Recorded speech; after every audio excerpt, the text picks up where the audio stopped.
All right. Hello, everybody. Welcome back to the channel. It is Saturday afternoon on the East Coast. It might be Saturday night, Saturday morning, based on where you're watching from.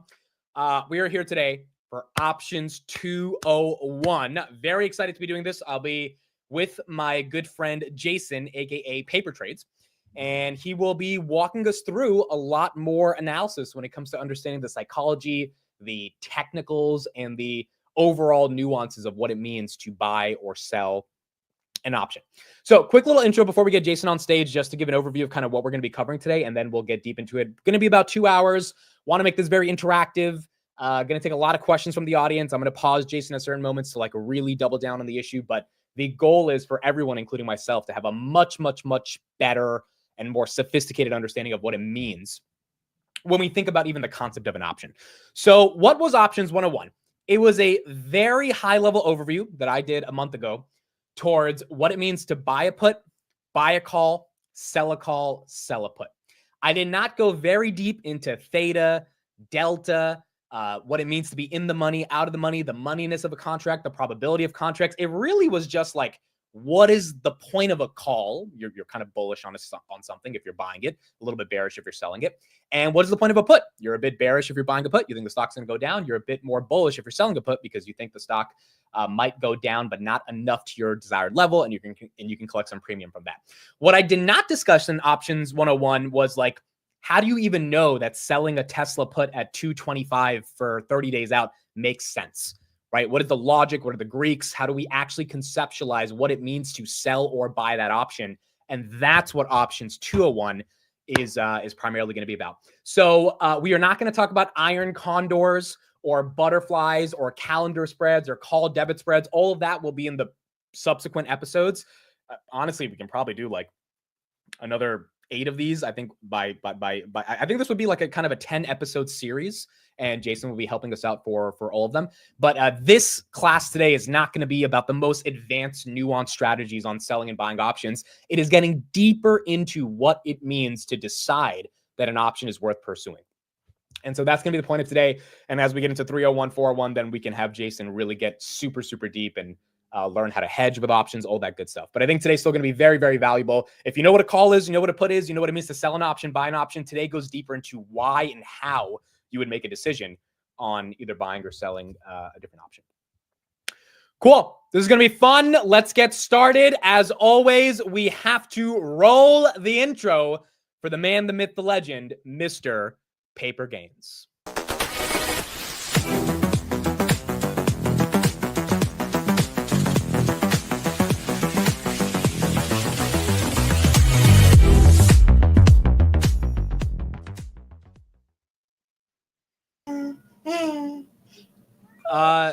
Sir, are you Paper Gains? Hello. What's up, buddy? Hello. Who is this guy? Happy Saturday, man. Is this Paper?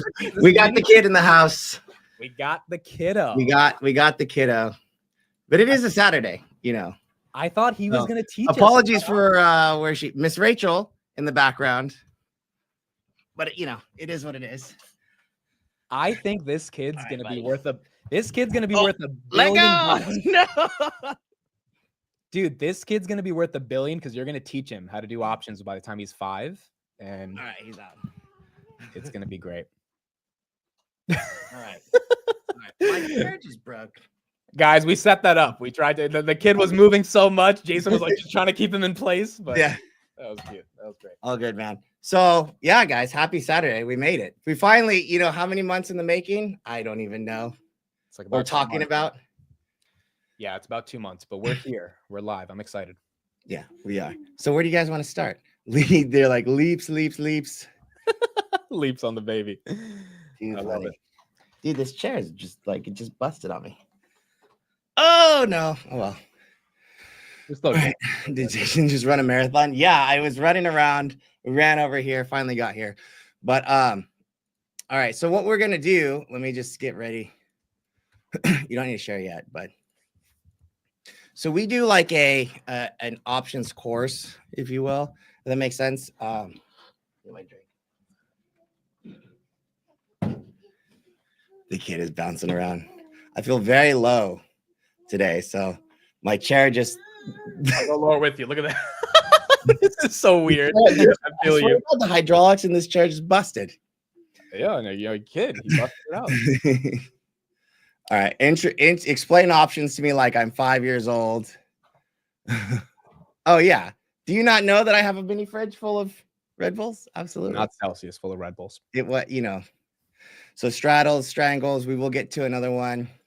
Yeah. So again, guys, next over the coming sessions, we'll get super deep. But today we're going to go a lot more deeper into, again, what even an option is. Because I think last time I explained calls and puts, but now we're going to really learn like what it means to buy a call or a put. You'll see how when Jason explains it. But yeah. So I think, like with options. So first things first, I guess on Tuesdays for right now, we do like technicals, right? And that's like, knowing when a stock is going to go up or down, or at least having an edge to kind of guess when a stock is going to go up and down. Yeah.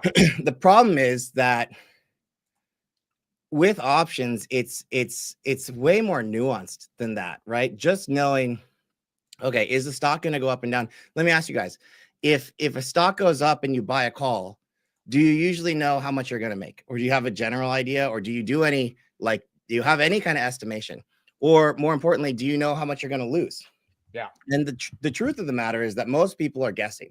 So 100%. the idea is to try to limit the guesswork and really just let's stop guessing, right? And so, trading is gambling if all you're doing is guessing. That's what's true, right? And so the idea that of learning about options and things like this, there's an old saying, the more you learn, the more you earn. I think is pretty possible, like it's probable here, right? So understanding what your risks are, things like that, all that, super important. Sorry for the slide, it's very old, so copyright 2021, apologies. But before you guys start trading, we got to start pointing out, this is just typical disclaimer. Options are not for everyone, right? So you can call 1-888 options, get a copy of characteristics and risk of standardized options before you start trading. If you want to get a little bit deeper into that. So that's my disclaimer. And I think we are ready to roll. So intro to options, when and how to use them, right?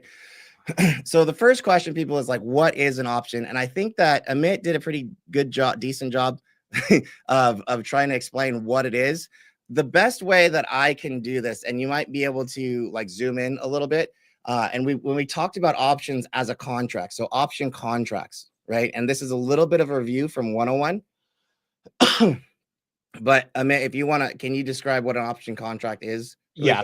So options contracts require or offer the buyer the right, but not the obligation to buy, which could be a call option or sell put option, the underlying asset at an agreed upon price, which is the strike of your option, while the contract is held by a specific date. So you have a strike, you have an expiry, and then you have the right, but not the obligation to either buy or sell the underlying stock associated with that contract, which has to be 100 shares of that. Right. And so there's a call option that give you the right to buy, obligation, rights, but not obligation. I think that's important. And then to buy. So if you buy a call option, if you sell a put option or sell a put option, right? So if you buy a put option, that actually gives you the rights, but not obligation to sell a stock at said price by said date. So for me, what I needed to do is I kind of just went in here and I was like, what would a contract look like?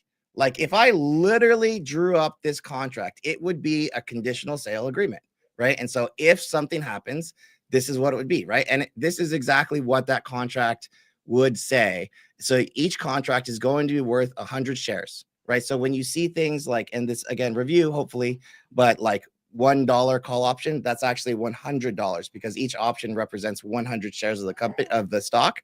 So it's what is he laughing at? So it's always multiplied by 100. Unfortunately, we always use XYZ as the fictitious company. Now that's Block, but somebody will have to change it ABC. But each contract would give you 100 shares of the company. And you'd have to fill in your expiration date and this strike price. So if I was executed, right? So the purchase price to purchase the contract, it would be a net debit out of my bank account, which means that if I'm buying it, I would actually have to pay for it, right? And the total is your position, right? This is a good visual to kind of understand, because it is a contract that you're getting into. It's a visual contract, but think about it this way. The piece of paper, this said contract, has value itself. So similar to a bond, if that makes sense, right? So like if you had a bond, like a piece of paper, this is a napkin, right? But like if this was a bond, the bond would give me a yield, but the piece of paper, the bond itself, actually has value. So when people talk about trading options, they're trading these pieces of paper, nothing more, nothing less. So Right. as the stocks move in price, these pieces of paper, these conditional sale agreements, actually change in value, right? Because they're all based on, and the terminology is options are based on the probability of something expiring at the money. In general, like why, right? So typically they're considered lower level risk than stocks, because the contracts do not need to be held to expiration. So again, if I buy something, I own that piece of paper. If I sold it for say, like that would be me issuing that piece of paper, if that makes sense. Yep. And so again, who am I buying it from? Who am I selling it from? All that stuff. And I'm just transacting this little contract. And that's why people will say, like, when you hear about options of like, less risk, more reward kind of thing, it's true to an extent, as long as you can keep your exposure to the market, like, again, limited within your risk parameters, if that makes sense. So it will cost less money to control 100 shares of said company via owning this piece of paper. But and that's why people are attracted to them, because instead of buying 100 shares of Tesla, you can buy a call for right. Right. And so again, call options, there's two types of options, calls and puts, right? So call options allow you to buy shares, buying. So today we're only talking about buying options. We're not talking about selling options. So if you wanted to figure it out on your own, like it just inverse the buying into the selling, right? So if I'm buying call options, they allow you to buy shares at a specific time and a specific price. So like, as an example, why would I, as an so there's two mentalities. There's investors and there's traders. Traders are not thinking about owning the underlying stock. Traders are not thinking about that. Traders are only thinking about trading the value of this conditional sale agreement, this paper, which is the options contract. That's what traders are doing. So they never really want to think about executing call options or holding something to expiration. That's not really a trader's thing. An investor, on the other hand, why maybe you would use a call option, I think Nancy is a good example, right? So Nancy Pelosi, if you don't know what I'm talking about, she likes to buy in the money call options. And that would still be considered lower level risk than stocks, because in her case, the net exposure, how much money, and when I say net exposure, when I say risk, I'm talking about net dollars in the market in play, right? How much money is it going to cost her to have that same position if it's held as a call option, deep in the money, very long dated, versus owning the same amount of stocks outright? It's actually going to be less money, and so therefore less risk. And I think people were like, oh, you have all these, sometimes you'll see large players buying like deep in the money leap contracts. It's not actually is what you would think it is, right? So it's not super bullish. As an example, I was talking to Amit the other day. I was like, I have a lot of hood. And I was like, you know what, dude? I'm thinking to limit my exposure, maybe I sell some equity and go out and buy some long dated $25 calls like January 2027. And that would actually limit my net dollar exposure in the market. So just because you hear about someone buying deep in the money calls, things like that, it doesn't mean it's bullish. A lot of times it's just like limiting their exposure. Buying put options, again, is a way, they call it a protective put. Buying put options is an insurance contract, if you will. Let's say I own 100,000 shares of Palantir, right? And it's over $100, and I'm really kind of worried about it, but possibly coming down. I might buy some put options as insurance. They will allow me, owning those put options will allow me to sell my shares at a specific time, expiration, and specific price if it gets below the strike. But it's not obligatory. So it's an assurance contract. So the piece of paper again is possible if Palantir were to completely fall apart and let's say it goes to $50 or $30 or whatever, I still have that safety net of like, I can execute this put option if I bought it to sell those shares at $90 or $100 or whatever it is, even if it's trading at $30 because I own that contract. Does that make sense? Yeah, and the difference between these in the money and out of the money puts would essentially mean out of the money is... Oh, sorry. Yeah, out of the money is out of the strike price. The strike price is not the current price. In the money is... Or you can explain it even better. Well, so you guys give me so bear with me a little bit. I kind of feel like I might be the college teacher sitting down in like a kindergarten seat right now, and so like the chair doesn't necessarily fit. So I'm trying to match it together. But so there are three. When you talk about strike prices, do we have a whiteboard? No. How do I pull up? Let me see if I don't know, paint. I mean, yeah, you could use that too. So like, here's this paint. Let me get I really would like one of those drafting tablets. But anyways, so if this is like a stock price, it goes like this, right? A call option will have an expiration. I'm just going to do X date, right? Because I cannot draw with my mouse. So there's an expiration, which is time. And then you have a strike, which is a price, right? So a price and a time.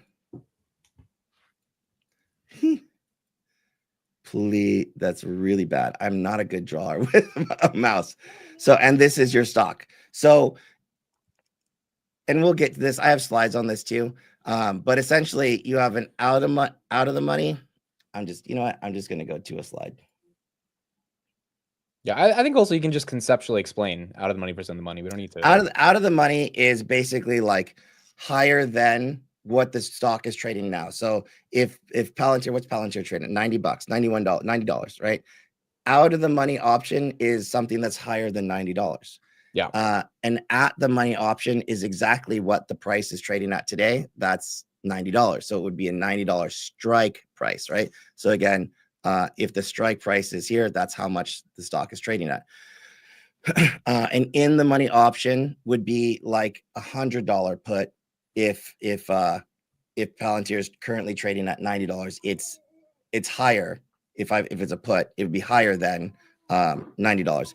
If it's a call option, it's lower then, because call means I think the stock's going to go up. Put means I think the stock's going to go down. Again, not to get too far ahead because all of that's going to be in the coming slides, but I'm going to stop this and move on.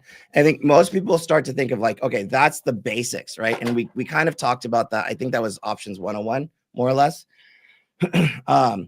But then people are like, okay, how does the pricing model work for if the stock goes up $10, how much am I going to make, right? Stock goes down $10, how much am I going to lose, or how much am I going to make? This is really important because it's hard for people to understand. How does the options chain even get developed, right?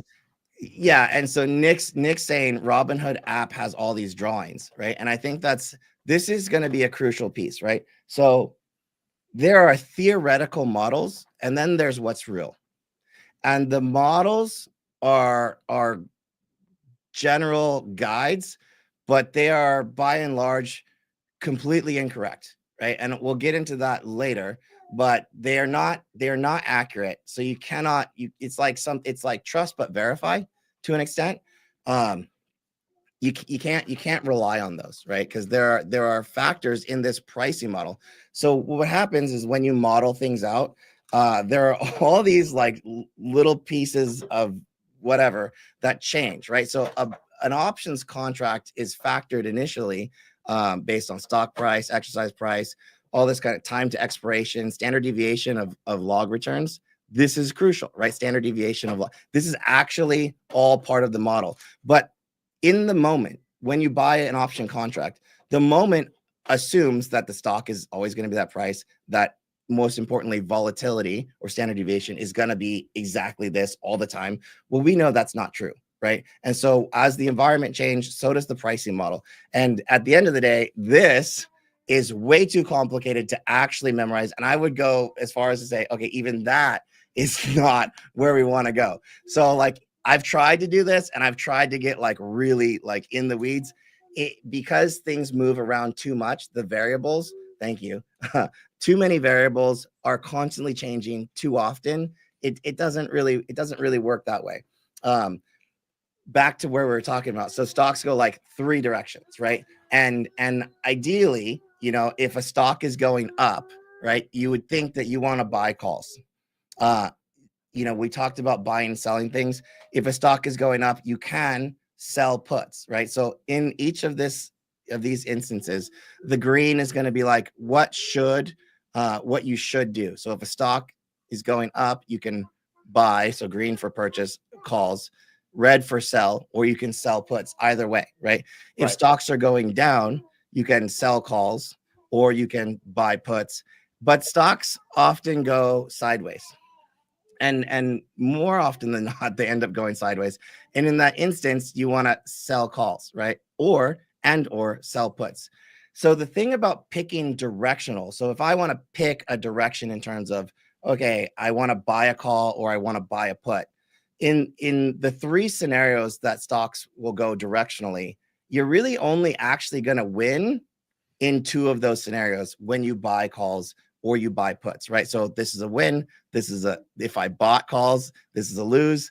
This is a lose, right? If I bought puts, this is the only win of these 3 scenarios. And so when we talk about things like, or we see people like wheeling and things like that cover calls, the edge there is simply because stocks do go 3 directions and not 2. Selling options, you will make money 2 out of those 3 scenarios. Right. And so if you're going to trade options from a long perspective, like if you're going to, when I say long, that means buy. If you're going to buy options, you really actually need to be correct in your directional analysis. Yep. And so that's where our technical Tuesdays come into play and things like that, because the odds are in fact stacked against you. So how do you play with those odds, and how do you stack the odds on your side? Yeah, right? And if you were part of Options 101, you should already know what it means to buy a call, buy a put, sell a call, sell a put. So assuming you understand that, there's either buying options or selling options. And I think 201 is going to dive deeper into how do you pick which one of those to do. Yeah. And so when I said, hey, we'll get to this in a second. So literally 2 slides later. So there's three types of options, like from a strike perspective. So in the money options, right? So I'm going to assuming that these are calls, let's say, because we're just going to default to most people are actually bullish. So let's say you're all bullish and you're buying calls, right? And in the money option, in a call from a call perspective, is going to be below the current price. Those are going to be good for those are going to be best for small and slow moves, but you also have to understand they're the highest cost, right? Because of the way the options are priced. Remember, options are priced based on the probability of something expiring at the money, right? And if something is already in the money, then they already have that full value in there. Correct. And so this would be an example of where would you want to do something like this? You would want to do something like this if again, for very long dated things, if you're not day trading, right? This is not good for day trading or even really swing trading. It's more for like 6+ months out, right? And which is what Pelosi does. So she has $150 Google calls. She bought those when Google was 170. So she's betting that Google will be at minimum 150 by the end of her expiration. Right, but she's going to be down right now. Right. And so why is she down? She's down because the stock is lower, number 1. But she's also down because number 2 is the time to expiration. She has January 2026. Well, when she bought those, she had probably over a year. She had probably 13, 14 months worth of time. Well, now she only has 9 months. And so a third of her time value has eroded away, in addition to the stock price being lower, right? So she has to make up for both of those. So they're the highest cost and sometimes the highest risk, just because if you, again, measuring risk by net dollars exposed in the market at any given time. Probably good if you have a lot of money. No, actually. So like, again, sometimes people do this to limit their risk, right? So sometimes let's say, we don't know, well, maybe, maybe Amit knows, but like if you had, 1,000 shares of Palo Alto Networks or Google, you have 1,000 shares of Google, and you're like, I'm kind of worried about the market right now. I might sell half of my shares and go out and buy like 5 leaps that are in the money, to limit my exposure. So again, you have to understand that when you see things like those filings, it really doesn't, it's not like they're super bullish. You don't know, right? So you really don't know. So you got to be cautious, right? At the money, again, at the money contracts. So again, thinking calls are the nearest strike price to the current price. And I guess I could pull up one of my, maybe later on, Amit will open up a browser or something to show like where the strike prices are. But again, so let's say a stock is trading at $100, and at the money option would be that $100 strike, right? And so when you pull up an option chain, you're going to have all these different dollar amounts, and they're all going to have different expirations. So again, and at the money is the exact same. So bingo, thank you. So this is, so he's got Robinhood, I'm assuming. Of course, hoodie, of course. Yeah. So 44.40 is the current price of Hood. So so where it shows there's 45 is slightly above the price. 44 is like slightly below. Either one of those you could consider at the money. Technically 44 would be slightly in the money, and 45 would be slightly out of the money. But you're never going to you rarely get exact, right? So closest to the money. And as we can see, Jason, I think we can touch on this real quick. I'm on July 18th. If I go all the way up to $100, the price of that option is about 48 cents. But if I go to something at the money like 45, it's $7.10. Can you explain the discrepancy for that? So again, it's the probability of an options contract expiring at the money. So so you have a percentage on your screen right there. The third column to the right, from the right. So to break even. To break even. So to break even, I don't know what that is. That is a really bad. So this is an example of like, okay, Robinhood's probably not the best. Can you open up Legend? But to break even is a useless statistic. But yeah, I think essentially the stock has to go up 125% for the strike price to even be in the money for $100. Whereas for 45, it has to go up 17% after you pay your premium. Yeah. So you have to assume like, so these are good to buy if you're only looking for like a small move, right? So if you're looking for the stock to, like they're going to pay you out like for small moves, right? Out of the money contracts, like if you're only thinking about the stock making a small move, let's say you think that Robinhood's going to go to 50. That's an instance where you would probably buy a $45 call option, right? And we'll get to that in the very next slide. Out of the money, again, for call options means above the current stock price.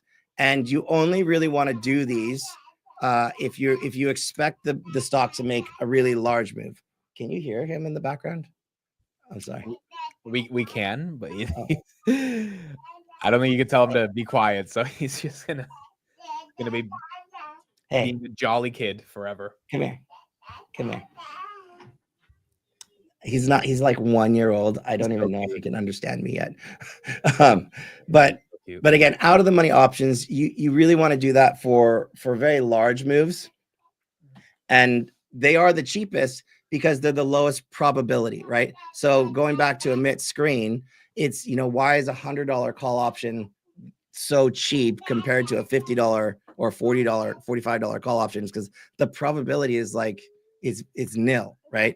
And what's the probability of a stock going up 150% or 125% by that expiration date? That would be a better statistic if Robinhood actually showed that, right? And so that's why I was like, break even is not if you saw it to break even, it's like, okay, well, the stock has to go up 125%. And that statistic is, again, assuming by expiration.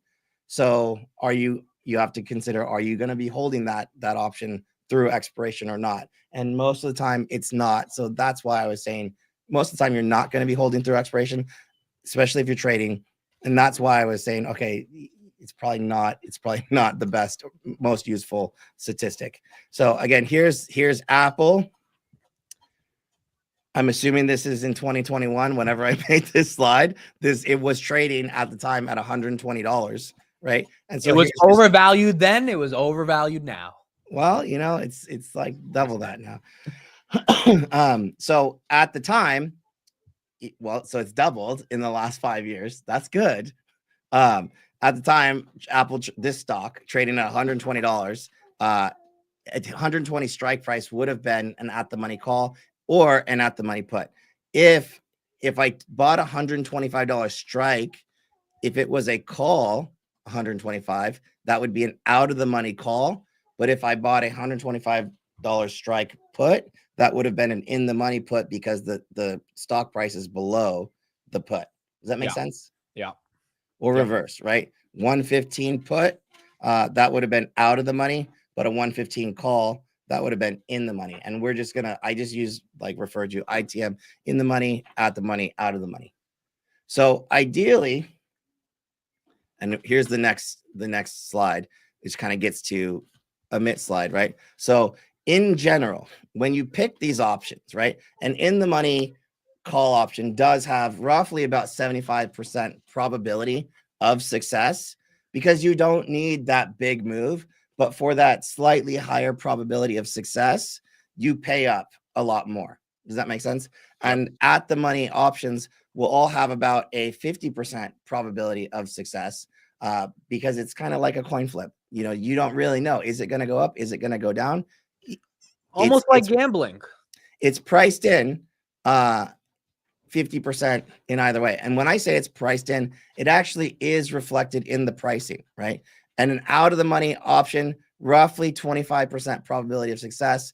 But again, you really need to have a massive big move and a very low cost. Now, take a mental picture really quick. And then Amit, I'm going to ask you to open up Robinhood again in a second. When I say 75% probability of success for an in the money call option, I'm actually referring to a general range. So Amit, can you open up Robinhood? Yeah. So in the options chain, you can actually see exactly what percent probability you have. And that is, there are many definitions for these Greeks. And this is the first time I'm going to talk about Greeks. Has everybody heard about delta? We've heard of it, but I think delta, right? So there are multiple ways to define delta.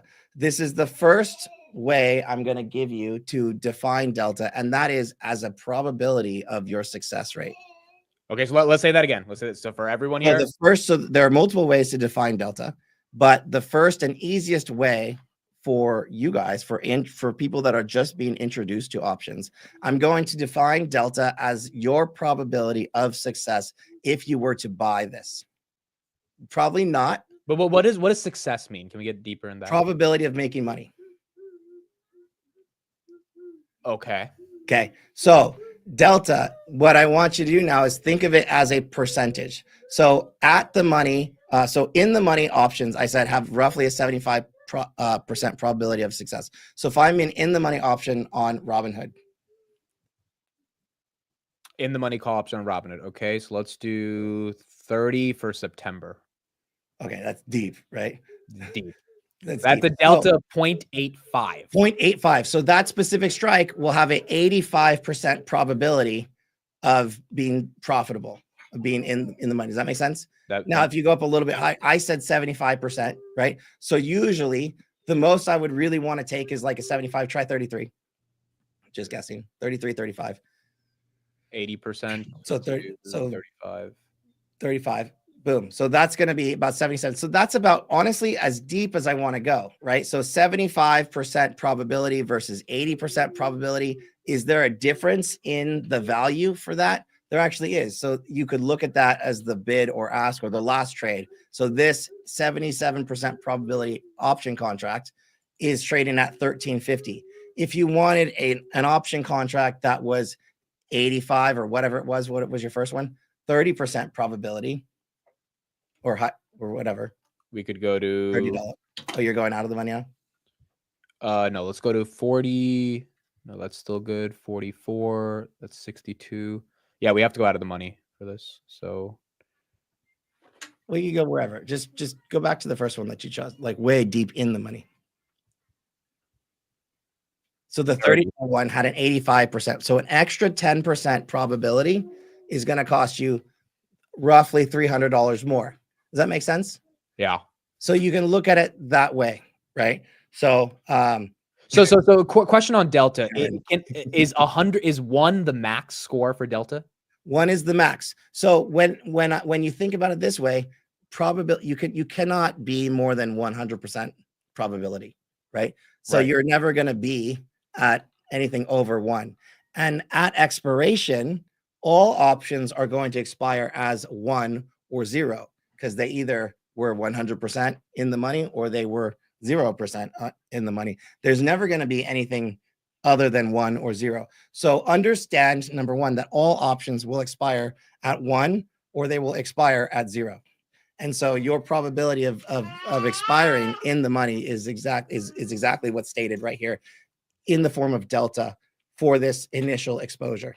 So the higher the delta, the better probability of but you pay up for that probability. Right. So that $30 call, it seems obvious that by September, hopefully Robinhood's above 30. That's why the delta's 85. But it's not 100%. It is 77% or whatever.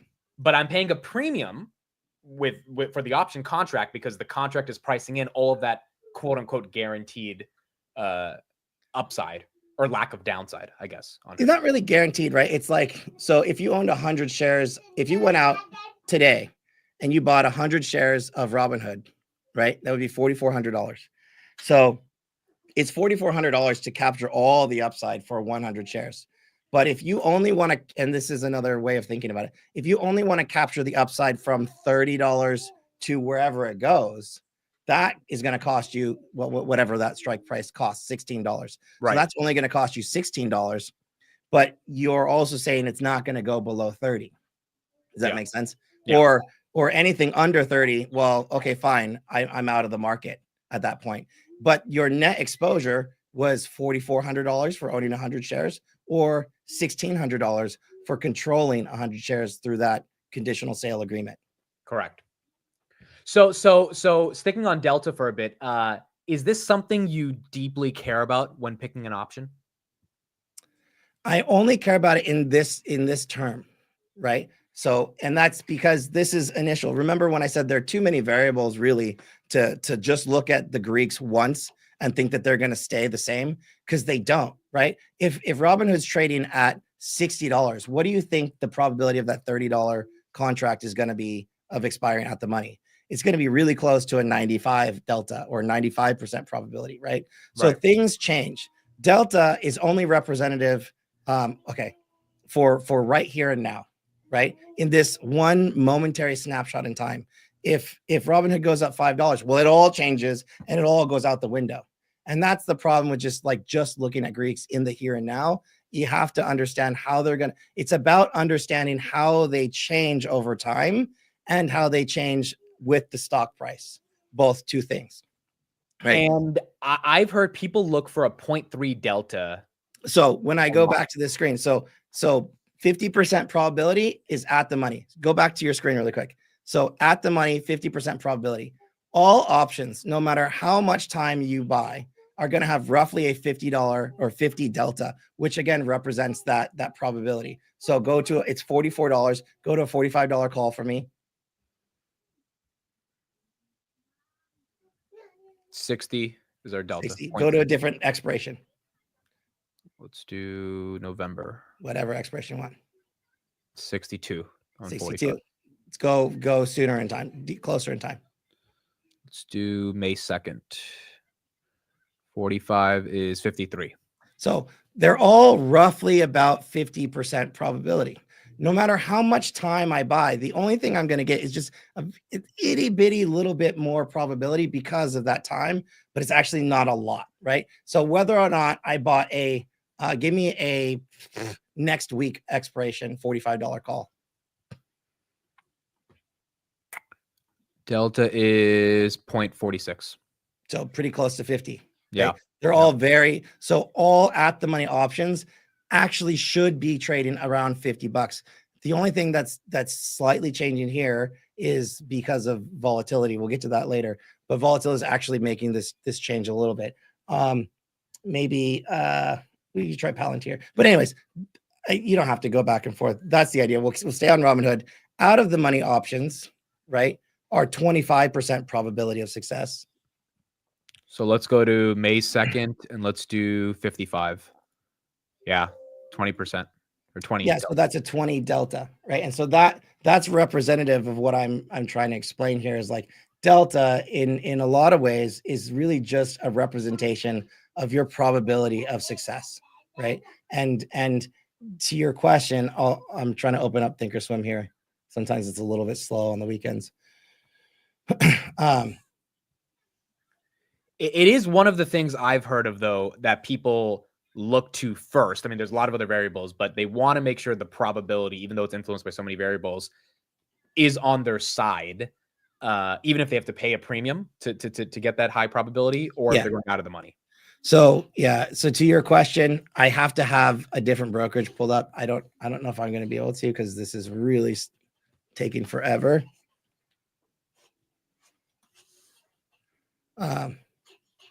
To install these updates. Yeah, okay. But the delta that you're talking about is it's not relevant. If that makes sense. Actually, maybe I could do it here. Yeah, I think sometimes a lot of option sellers say like they have these like sort of universal rules that if it's a 0.3 delta, it's safe, and that's yes. Option. So option sellers specifically are it's perfect, right? So they would think about it in terms of Thinkorswim is under maintenance, really. Oh, that's why I was saying. Why you buy Hood, baby? Well, nobody's trading right now. Hey, quiet. Shush it. Dude, he's gonna be selling options at like 10 years old, bro. Well, so if an option, so from a selling perspective, if an option has a 15 delta or a 20 delta to be in the money, right? That also, or 15% or 20% probability of being in the money. That also means that it has the inverse of being out of the money. So 80% probability of expiring worthless, right? Or a 85% probability of expiring worthless. So that's why the option sellers will specifically target those type of strikes. Does that make sense? 100%. Because they are trying, and we'll talk more about this later, but they are trying to collect Theta. They want this thing to go to zero. And so let's not use, so can we fix our terminology? They're trying to collect premium. So Theta is something we'll talk about later. Yeah, let's finish Delta because Theta is a whole different discussion. So yeah, sorry. The kiddo too. Yeah, this will be uploaded. This will be kept on live, so you can whoever wants to see it after, you can rewind. Yeah. I gotta change the setup here so that you guys can see it on HUD. Look good feel. Why do people hate the Yankees, bro? Yankees are. Who hates the Yankees? I don't know. People always hate the Yankees. They hate the Nets. They hate everybody. So here's and this is super advanced. So your question is very advanced, just so you know. This is what an option chain looks like in a big boy brokerage, right? Not Robinhood, but this is what it looks like. That's a cheap shot. Don't throw cheap shots on a Saturday. That's a cheap. Hey, shot. Man, I know when I'm playing in the kiddie pool, and it is what it is, right? Where's Vlad, bro? Where's this new gold event? Stop this slander. But this is what's true. So in most options platforms, you will have things like this. You have zero, like each line here represents an expiration. From a terminology perspective, expiration, we call expirations series. So each one of these is a different series of options, and that's what it is. what like Thinkorswim does, that like everybody else does, but Robinhood doesn't. They don't tell you what the implied move is by series. There's a lot of different things, but you don't get a view like this, right? So a view like this, I'm looking at all of them. We don't really need to see all. Let's say we just want to see the 50, right? So and we'll just pick a monthly because they don't usually have so many crazy strikes. Each price here, that's a strike price, and each one of those series are different expirations, right? So in my setup here, I have implied volatility. This is delta, gamma, theta. I need to get to a presenter. And you get drawing tools.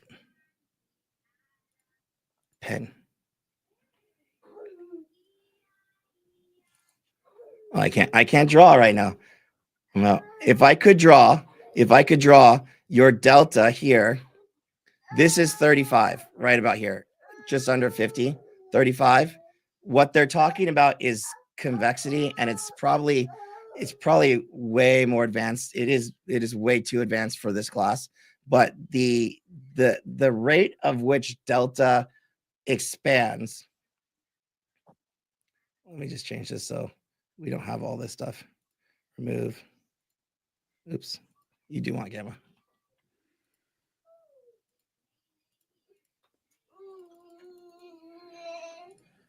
Someone said, why do option chains say weeklies? That's because there's weekly options, right? Monthly options, there's yearly options, but every week we have options that expire. Yeah. So, well, not all stocks have weekly options. Some stocks do, some stocks do not. Like if I was, okay. I don't know. The most liquid stocks. Like, so General Mills does not have weekly options, Yeah. right? And so, but back to Hood for a second. So I just kind of changed so you can see it hopefully a little bit better. Delta, gamma, theta, Vega. Those are your core core Greeks, right? And so what they're talking about is the rate of change of a delta. If you pick it up at around 35 delta, so this is about 40, this is 30, this is 40, this is 50s, right? This is 60s, 70s, and then see the distance. 70 to 80 gets a little bit further, 80 to 90 gets a little bit further, but so 90s, and then you get into like hundreds. So 90, and look at the distance, right? So from 90 to 80, from 80 to 70, getting smaller, 70 to 60, very small distance, 60 to 50, small distance, 50 to 40, small distance, 40 to 30, very small difference. So if you pick it up right around 35, you're, 30 to 20 to 10 to 5, and then the distance gets wider, right? So we call convexity. This is very advanced. But the reason they say 35 is because you get the most convexity. I probably just lost you. So your delta is going to increase the fastest. Your delta will increase the fastest if you are correct in your directional analysis. Because if the stock is going up, you have a higher probability, which is why your delta. No. If you're correct on your timing and you get the momentum and it goes through, if you buy it out of the money, you get in and you get in the money. So if you buy something while it's out of the money, and then that strike price becomes in the money. Right. The process of going from out to at to in is the convexity that I'm talking about. So again, advanced, but like your delta will go from 25 to 35 to 45 to 55 to 65, 75, 85 very quickly. Yeah. Yeah. Like acceleration. Like if Rivian's $11 and you buy a $15 1 month out contract and Rivian gets to 20 in like 2 weeks. Yeah. Massive. And so that's why, so this concept that we're really talking about now, this is what's like the real juicy, tasty stuff that people are really interested about. But the fact of the matter is that doesn't happen very often, right? So it's very rare. So you have to be very good at your directional analysis. And the boy just went behind the table and is now in the rat's nest of cables. So I'm actually concerned that he might unplug something. Hey. Yeah, let's fix that first. Dude, he's an explorer. Oh my God. No. Do not pull. You can come around. He likes to see what's going on in the world, bro. You can come around. Come over here. You're stuck now. He's not the kid you could give an iPad to, right? And just I don't give him an iPad. Look, did you see the camera? That's him knocking the camera around right now. Yeah, he's in it. Okay, give me 1 second. This is gonna be bad if he does something. 1 second. You're good. He's an adventurous kid. So yeah, so that was I think that was the first thing that we got through in this session, which is delta, which is something even I am trying to get a better understanding of. And we'll discuss the other variables associated with this in a second. Yeah. So sorry. So this is kind of getting into that next slide, right? Which is like, okay, what we started talking about, it's like, that's where people want to go. So let's back it up just a little bit, right? And the question is, if I buy a call, I think the stock's going to go up, right? So what do? You buy a call, right? And you're like, I should make money, but how much money should I make? This is that very first question. Like, I don't really know, right? How much, right? And then what if it doesn't go up? What if it goes sideways or hopefully it doesn't, but what if it goes down? How much am I actually going to lose? And so that's the question, is like, this is what it's all about, right? So understanding where we are, right? And so again, buying puts, I think the stock's going to go down, but if it falls, do I really know how much am I going to make? And do I really have any idea what I'm going to lose if the stock goes up, by how much? All that kind of stuff. Those are certain things. So when we get and Jason, you would say someone on the last slide should know the answer to all those questions or have an understanding before they get into the contract, right? Oh, well, yeah. So thank you. Because again, I work with like very active traders most days. And so that is not an options training piece. That is a general market trading thing. But yeah. Like if I'm buying, better have. So here's the thing. It's like when we trade as a trader, we have something called the stop loss and we have a target, right? In order for me to make a trade, a quote unquote trade, meaning I'm at some point I'm going to sell it, right? I have to know before I open something, I have to know when am I going to sell it, number one. And I also have to know when am I wrong directionally, right? And I have to take my cards off the table. Does that make sense? So before you open up any kind of quote unquote trade, you really want to know when am I, at what point am I wrong based on the stock price, and what is my target? So when am I going to exit, right? And you need to understand things like delta to know if the stock falls or if it goes up. Because how else are you gonna define whether or not it's a good or bad bet, right? Because there's risk involved and therefore there's reward involved. So is my risk to reward ratio, if you will, appropriate, and sizing, is it even appropriate for my account, right? And those are all the things that go into trading. Again, not option specific, but trading specific. These are things that we would teach in, again, a different class altogether, like a whole different series. but a crucial, to your point, right? So absolutely crucial. Cool. Agreed. I learned the hard way about setting a limit price.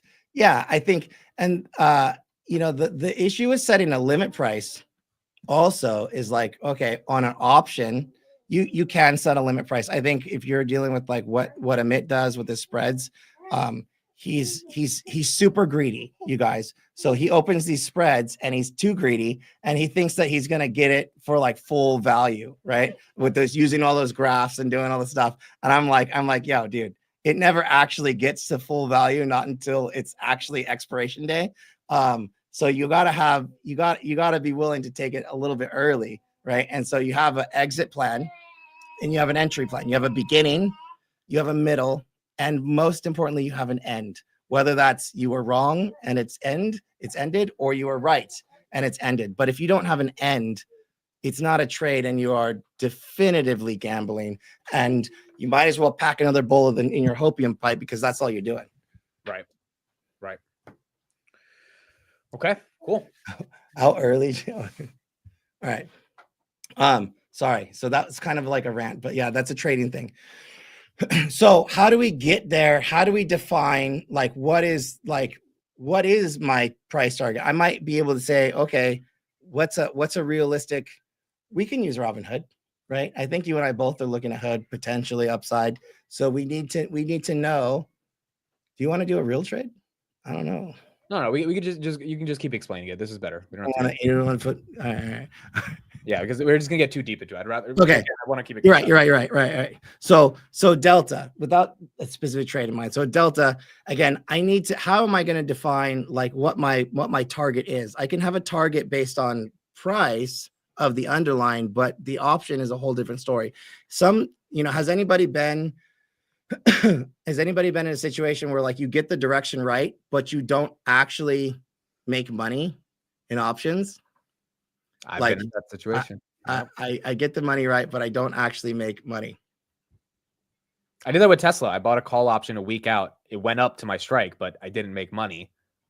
And yeah. So the first definition of Delta we kind of talked about. So that's the first one was a probability. Here are other definitions of Delta. Again, on the surface, right? A Delta represents a single dollar of change in the underlying, right? And so a single dollar change in the underlying is literally just $1. $2 is different. $3 is different, and $4 is different. So Delta, when we talked about the convexity of options, and we talked about looking at an actual option chain. Well, so if this is Robinhood at 45, right? And if it goes up $1, actually, so like if it goes up $1, the Delta is telling me, so here's 45, that I should make 58 cents for this contract. Can you guys see this? Yep. And so if it cost me $575 for this first contract, I pull up a calculator. If it cost me $575, and then I'm going to make, what was it, 58? Yeah, 58. What's happening? 575 plus 58.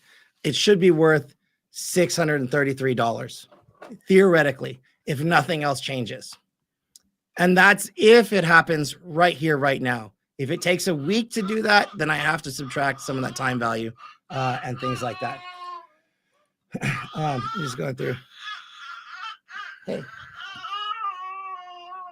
He's so loud right now. He's excited about life. Yeah. So other people will say like, it's, probability of being in the money. So that was the first definition that we looked at. So their percentage of probability. Another definition. So I gave you the first definition, and that was this probability of moneyness. And I think that's probably initially your best bet in terms of like which one should I use. Other people will look at a 50 delta. If I have a 50 delta, right? It's a what we call synthetic stock equivalent, right? So remember what it is. It's the rate of change for $1, right? And if I go back to that screen, where'd it go? No, I close. Okay. If I go back to that screen, this 55, if I owned 55 shares of Robinhood, right? If I own 55 shares of Robinhood and Robinhood goes up $1, how much money should I make? $55. $55. Yeah. So that's also, so another definition is synthetic equivalent to stock, right? So if the delta is 0.55, for every dollar the stock goes up, you get 55 cents on the option. No. For $1, it's not every dollar, because the second dollar, and we'll do it this way. The second dollar, let's say it goes up $1. Now you're $1 deeper in the money. The second dollar is going to be $58 because now it's a 58 delta. The third dollar, you're going to make $61. The fourth dollar, 64. The fifth dollar, 67. The $6, 70. This is where options can lead to this type of magnified gain. essentially. Convex returns, right? Right. Convexity, right? So that's specifically why. So like, that's why people were like, oh, if I get it at 35 delta, or let's say in this case, a 40 delta, that's a $50 call. For the first dollar, I'm going to make $43 or $41 for the second dollar. And notice what I'm doing. This is probably the easiest way to swag your Greek changes, is just follow it deeper in the chain. So the first dollar, I would make $41. The second dollar, roughly $43. The third dollar, roughly $46. The fifth dollar, roughly $50. Exactly. This is a non. You got some people using like some actual legit language all of a sudden here. I think there's a lot of people here that know about options, but Yeah. they want to get the refresher as well, but they probably know a decent amount about it too. So yeah, actually. All right. And so on and so forth, 50, 55, 60. And so as you get closer to the money from being out of the money, and as you get further in the money from being at the money, your convexity, your rate of change is actually going faster, right? So again, that's why people are like, if I'm good, the more it starts acting like the more it starts acting like the underlying stock, correct? And as you go, you have to understand that, well, I might have started out with the equivalent of 50 shares of Robinhood.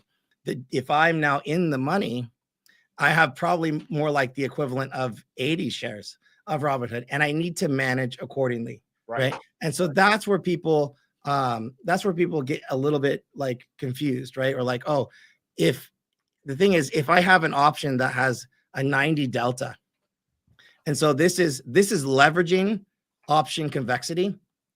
Again, not a 201 kind of thing, but we're a little advanced here.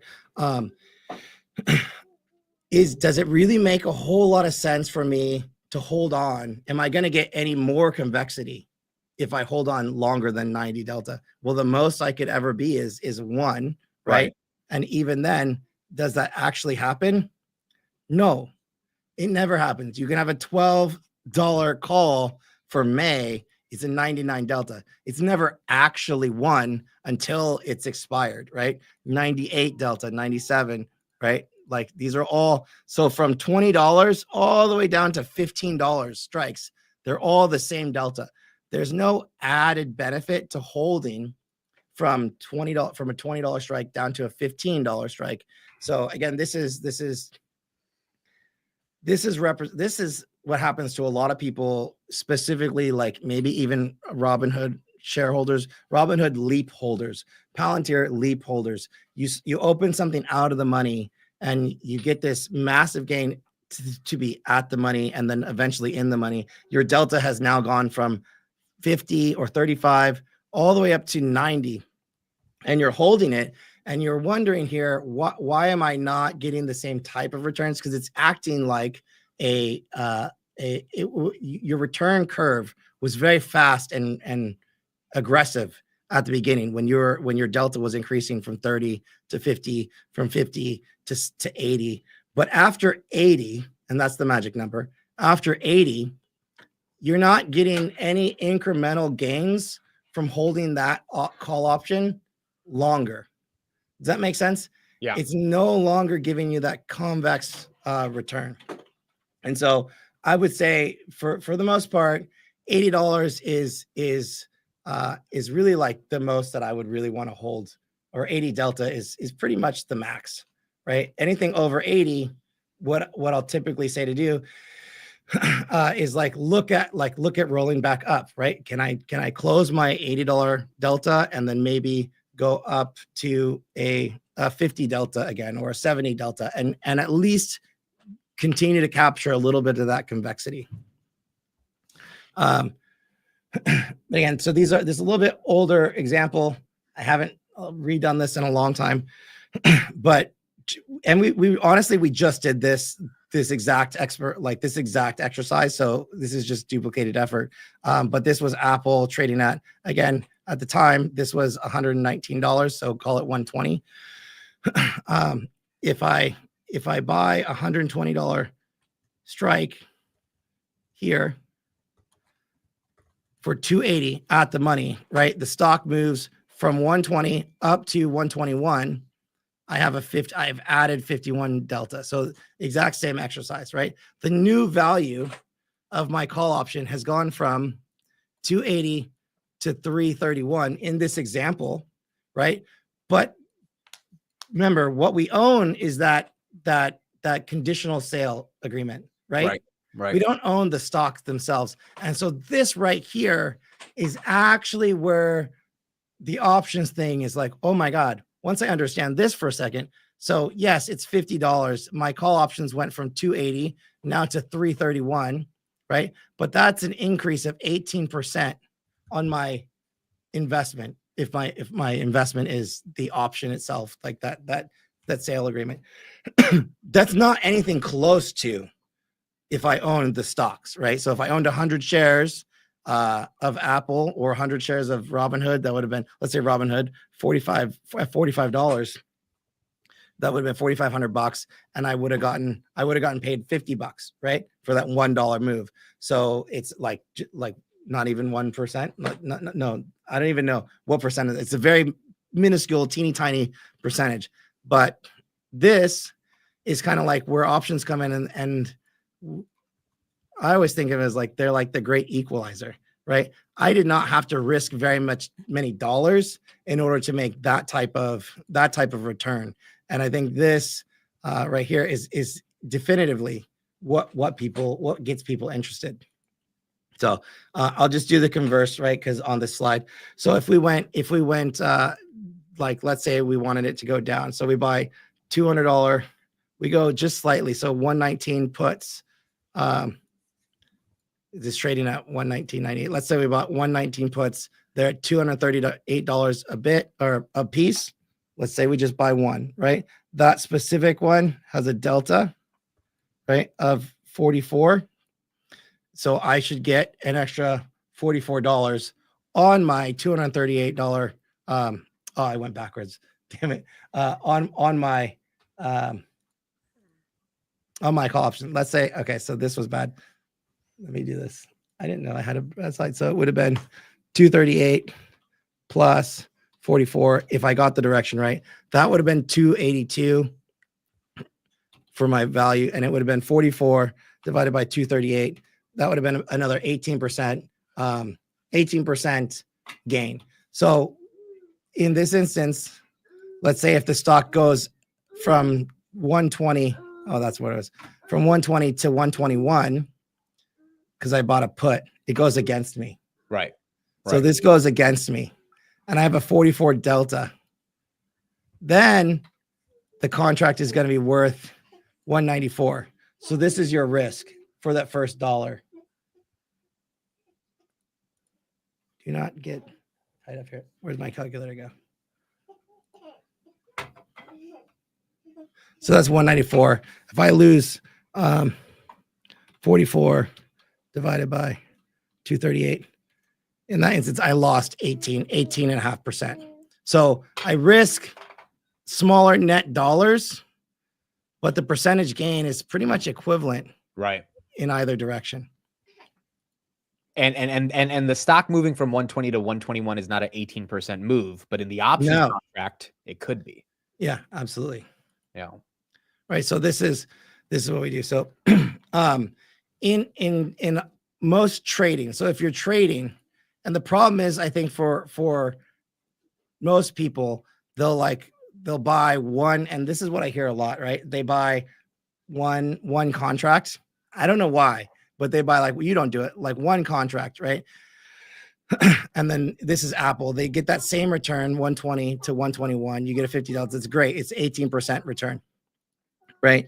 But if they did maybe a slightly different price, and this is your convexity. So this is, instead, if they bought that 35. So now this is what we're talking about in terms of delta selection. So before I bought $120 call at the money. So 120 at the money call was 280. You see it? It's a good return. If you get that 35 delta roughly, and this is what people are talking about, right? If you get that 35 delta, it's a little bit different strike. And again, you higher risk to get higher reward. The 125 strike is $95, right? So $94. If I buy 2 of those, my purchase is 88, but their delta here is 24 each.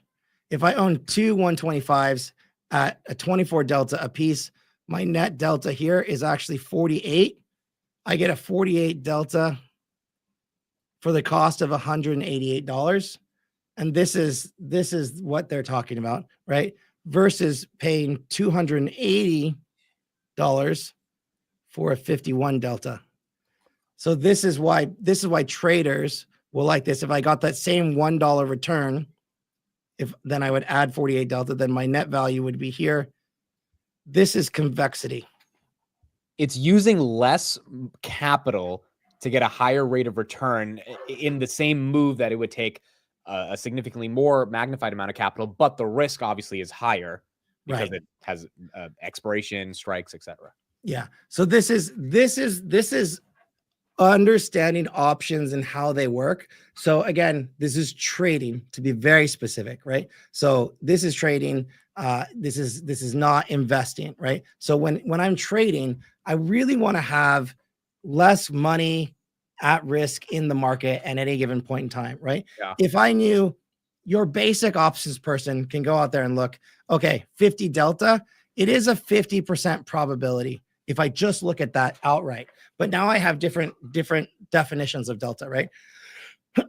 If I believe in my technical analysis, which hopefully you do before you make a trade, I know that I would like to risk as little as possible to make as much as possible.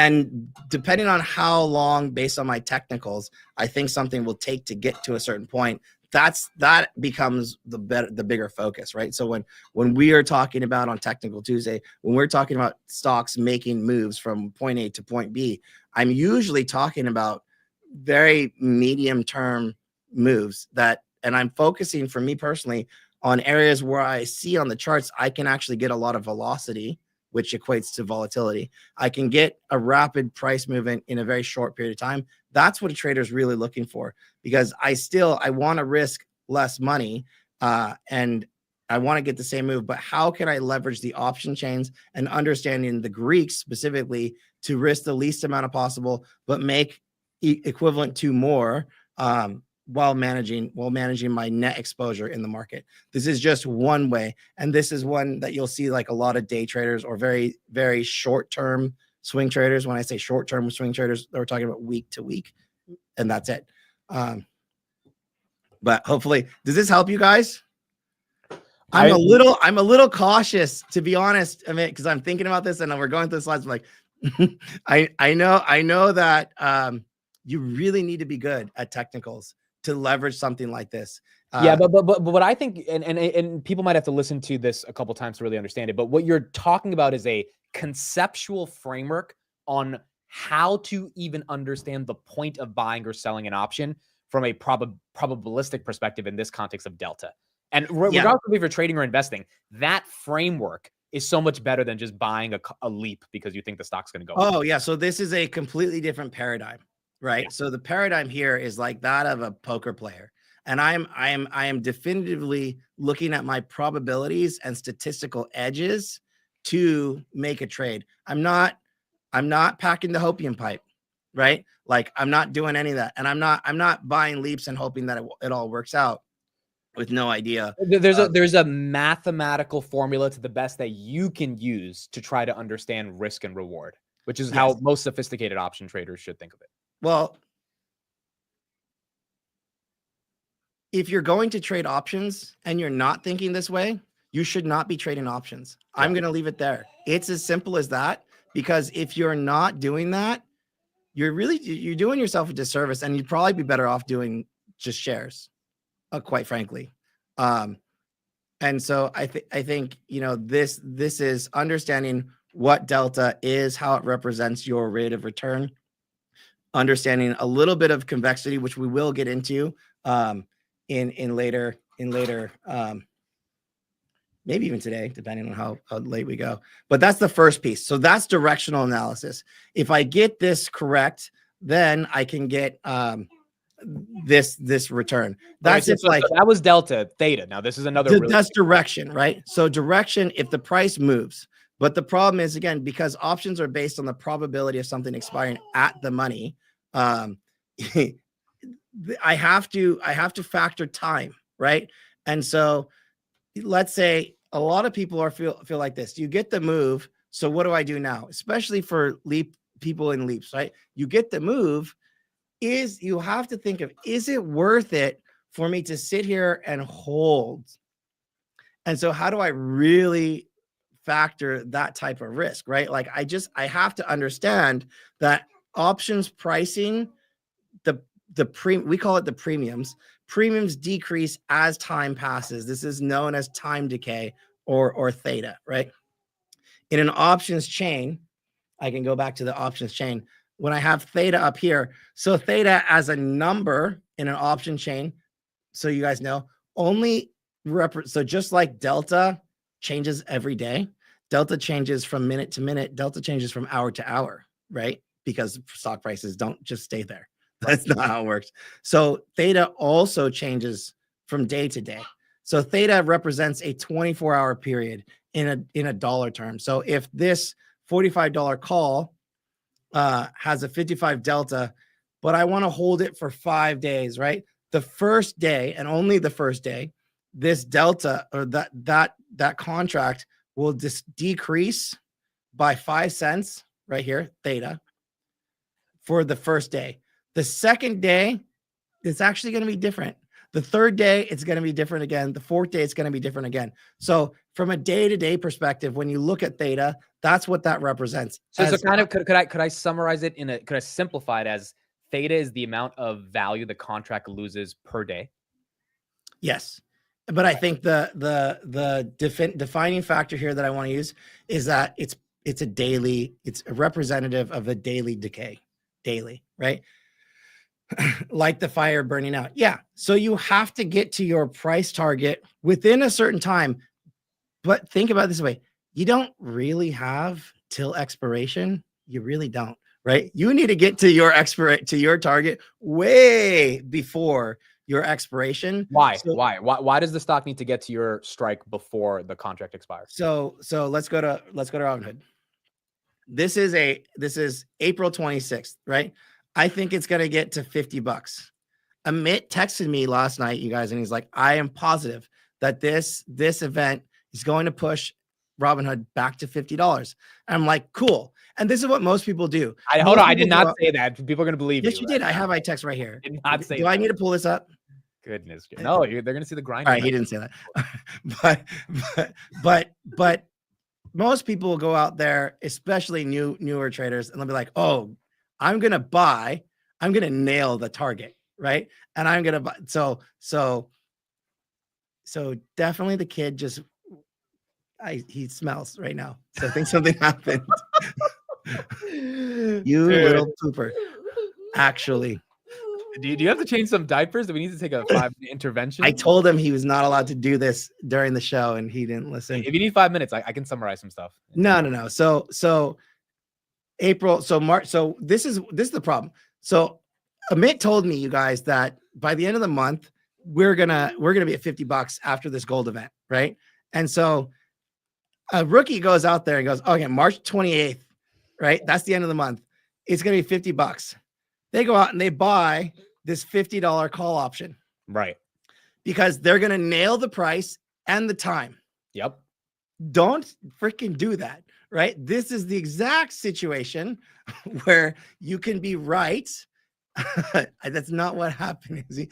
You can be right on direction and lose your ass, right? Because you don't want to nail the target, right? So like, even in this case, first of all, I don't think that's enough time. You want to always buy, it's a rule of thumb, try to buy twice as much time as you actually think you need. Rule of thumb, right?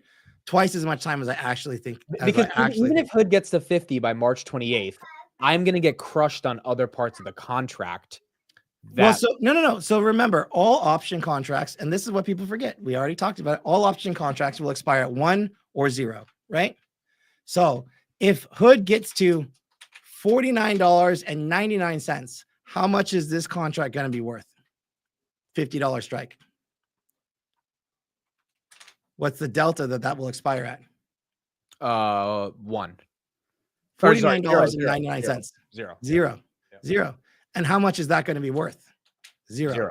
Yeah. If it gets to $50.25, and I made 20 and I bought it for 25 cents, I actually don't make any money anyways. Right.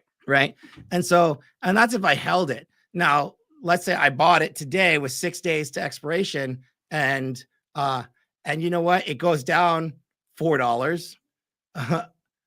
My $25 risk is going to instantly it's instantly going to get cut in half. Correct. Right? To $13, like instantly. So you don't want to do that, right? Especially, and also with earnings, right? When you're trading options, people like to trade options through earnings. I don't know why. They do it all the time. But if they trade options through earnings, it's like a lot of times they try to nail the price. Like, I'm going to buy the strike that I think that the stock is going to go to. 100% of the time, you're going to get destroyed. Like, so you're saying an elementary way of getting into options is thinking, my thesis is the stock goes to X. I buy the call for X without looking at how and why or when the stock could get crushed or not get crushed. It's no good, right? And so the thing about options is you want to not pay up for too much time, but you want to also have enough time. And we will show you guys how to get there throughout this series, but not today. But understand that that's part of the issue. If I bought April expiration, right? So first of all, we're talking about decay. So April $50 call option has a $6 per day decay, right? If I held that for a week, so if I got 1 week less, this $50 call option still has $6 decay. But as we get closer and closer, 13 days to expiration, this $50 call option has 7. It's going up slightly. I'm going to show you something in a little bit that's a little bit more advanced, and then $8. So Delta, it is a 24-hour representation.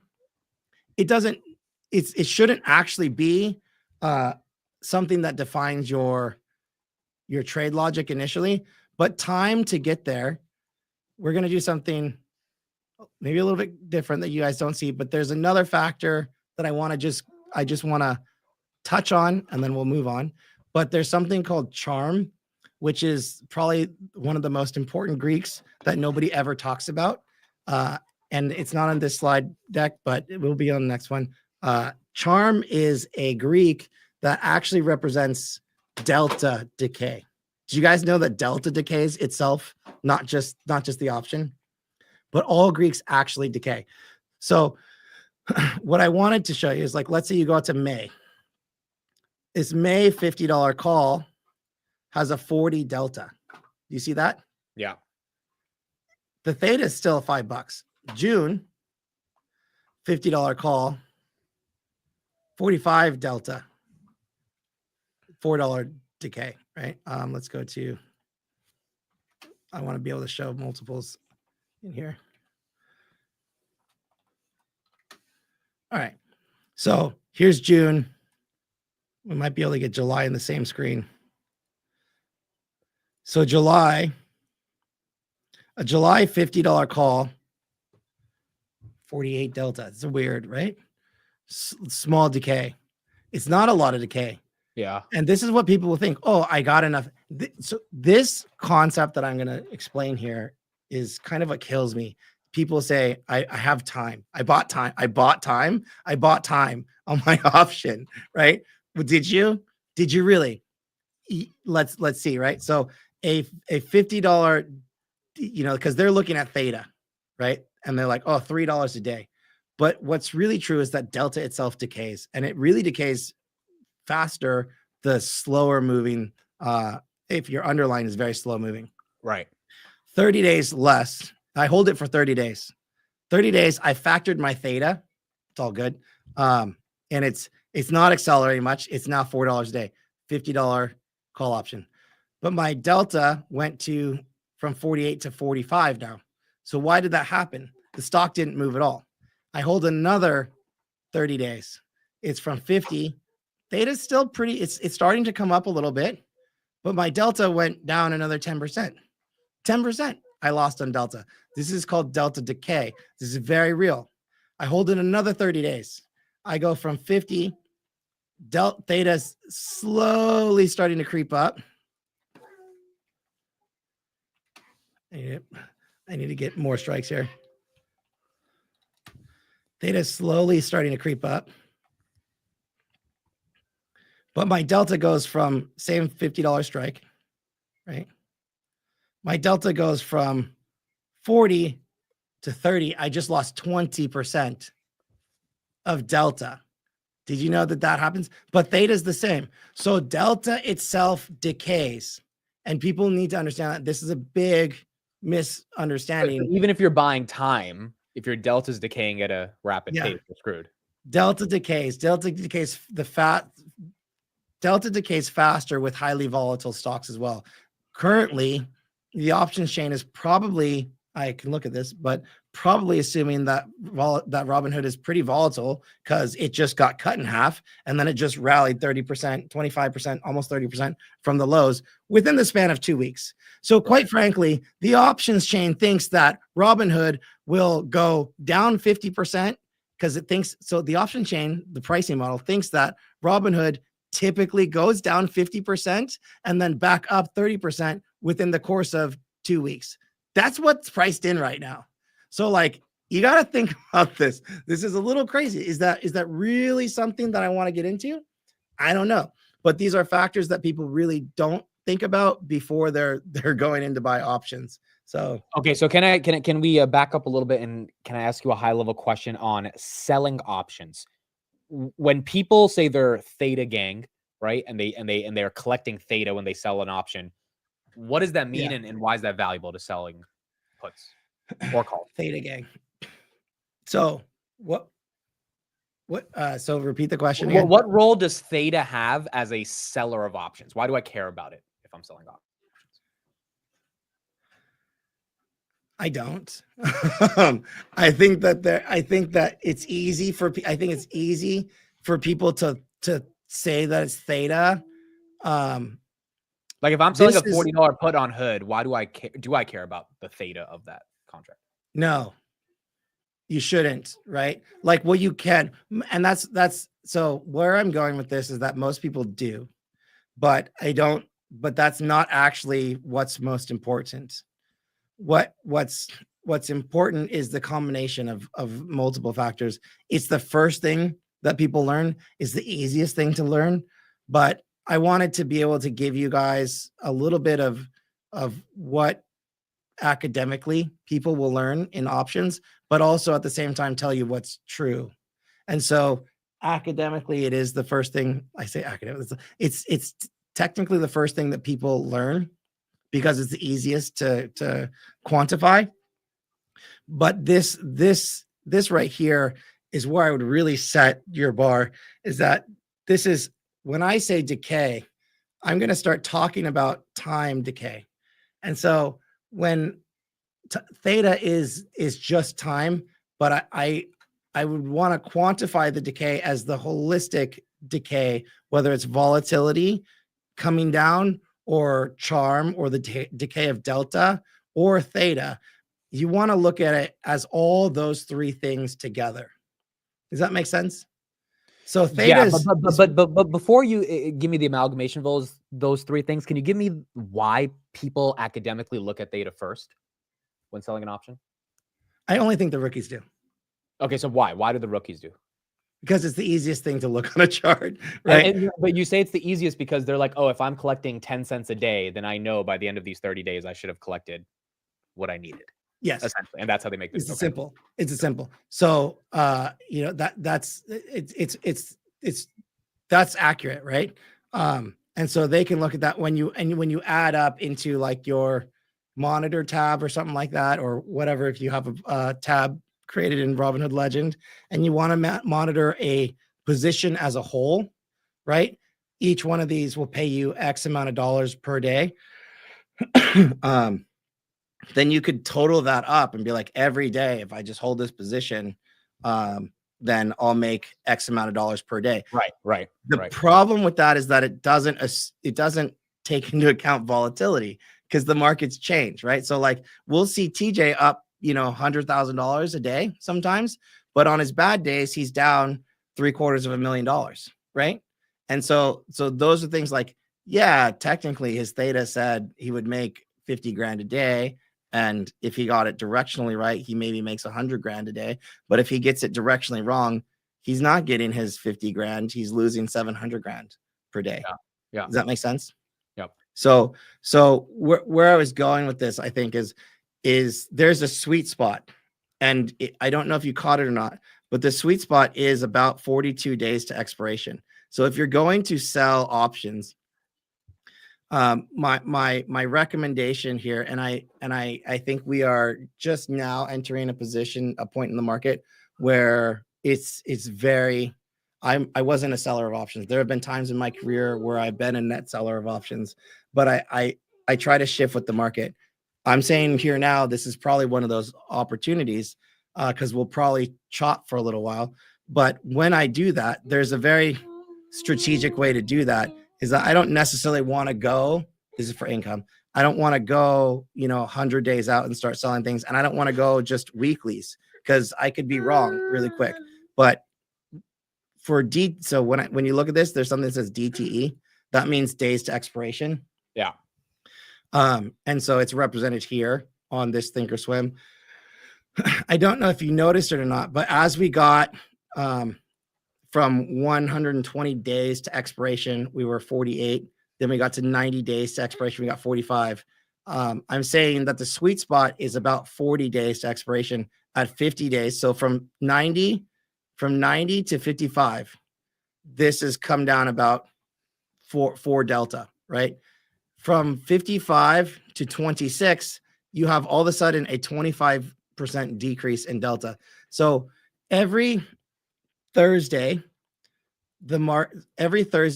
new weekly options come out in the market. And so last Thursday, we got May 2nd options.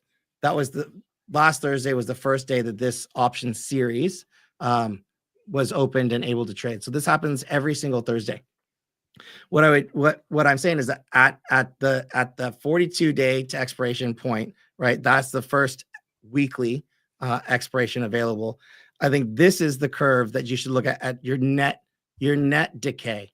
So initially from 42 to 28 here, you get about, your 80%, you get about 20% decrease, right? From 28 to 21, you get another piece of decay. From 21 to 14, you get another decay. From 14 to 7. And see how this starts to accelerate? So you went from, I drew that wrong. Here to here, here to here. But see, these steps get smaller and smaller, or bigger and bigger. So usually right now, I think that if you started selling weekly options about 42 days to expiration, and you would do this once every Thursday, then you could get this initial curve right here and probably just close them out right about here. But this is the most large. So it go from 80% to 40%. You're going to lose about half your value in options, going from, call it about 20 days. From 40 days to expiration to 20 days to expiration. So you'll usually lose about half your value or premium. And that's representative here from 41 down to 20. So I think selling options in this box, or selling options here and closing them here actually is something that you could do on a regular basis right now. And so the velocity of time decay on 42 days to you makes sense versus weekly or more. Yeah. Because weekly could get burned, but if you do 3 months out, then So selling. So this is 50 delta, 200, and I just said they're going to get cut in half. So from $50 call, $220, you have a $5 per day theta. The delta opens at 35. When you get down 20, you hold this for 20 days. That same strike still has roughly $5-6 delta, but look at this decay. That's actually, remember, delta is defined as your net exposure. in the market. So I'm essentially short 35 shares. If I sold this, I'm essentially only short 26 shares at this point.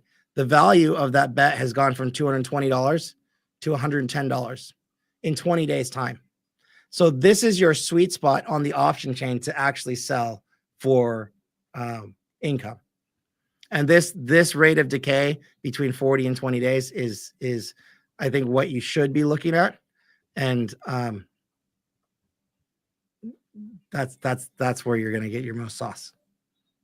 Okay. That makes sense. All right. So delta is the probability of the stock kind of being in the money, the moneyness of the contract. And then you have theta is how much time you're collecting on the upside or the downside. How much theta is how many dollars per day that your contract will decay, assuming that that nothing changes on the stock price. Got it. If the stock stays the same. So theta will change if the stock price changes. Okay. So even today, do you look at delta and theta immediately before you think of getting into a trade? Like, are those two top of mind for you? Or are they kind of... Do you want the real answer or like... No, the real answer. No. Okay. So like the real answer is thinking about that convexity, right? It's you have to be really good at technicals and a directional analysis, if you will. If you're going to take a directional bet to be long calls or puts, right? Because you swing calls a lot, so you're more focused on getting the direction right over everything. Yeah, I do. Right. I'm also doing this right now too, but typically, I'm a net buyer of options more often than not. But you have to be correct, right? So personally, I'll look at certain things that might be either underpriced or again, super advanced, but like if I can come up with a good risk to reward ratio where I can define a very tight risk trade for a good upside potential and all the other stars I believe are in my favor, I will take that type of trade, right? From a week to week like basis, or maybe at most like month to month. But anything other than 2 months out is very hard to forecast, quite frankly, from a trading perspective. If you're buying more than a couple months from an options perspective, you're either utilizing options wrong because you're trying to invest with options, or you're guessing and you're gambling. One of the two. Okay, so if we have questions on delta and theta, let's get them in the chat. Do we have more slides besides these two, or these are? We have a lot more slides, but okay, we can take a little pause for questions. Yeah, I think this was. Yeah, so this was talking about like separating the difference. Oh no, this is good. We haven't talked about intrinsic value and extrinsic. I think this is good. Yeah, so where we're talking about in terms of that decay, it's like the idea of understanding how much a option will cost at expiration, or how much you might make or something, is defined by, we'll call it intrinsic or extrinsic value, right? So intrinsic, let me just make sure so intrinsic value is like how deep your strike is in the money, right? So your moneyness, if you will. So intrinsic value is the in the money value of an option. So Robinhood trading at $44.40. Amit, this is a question for you. Can do it. Is it the chat? Okay, so to the chat. If Robinhood is trading at $44.40 and you have an April 17th expiration $45 call option, how much intrinsic value do you have? 60 cents? To the chat. Oh, to the chat. We have the delay. So I have a $45 call expiring April 17th, 2025 on Robinhood. Victor, winner. 0. Right? I have a $45 call for April 17th, 2025. Does expiration matter? No. right? It's a $45 call. The stock is trading at $4.40. The question was, how much intrinsic value or in the money value does that option have? You have none, actually. Amit got it wrong. Victor got it right. But wait, why? Explain why do you have none? because how deep in the money is your $45 call? By 60 cents. Or it's 60 cents away from being in the money. So, From being. So strike price 50, stock price 44.50. Oh, dude, I'm thinking of. You're thinking put. Yeah. Your question? Yeah. I don't know. Zero.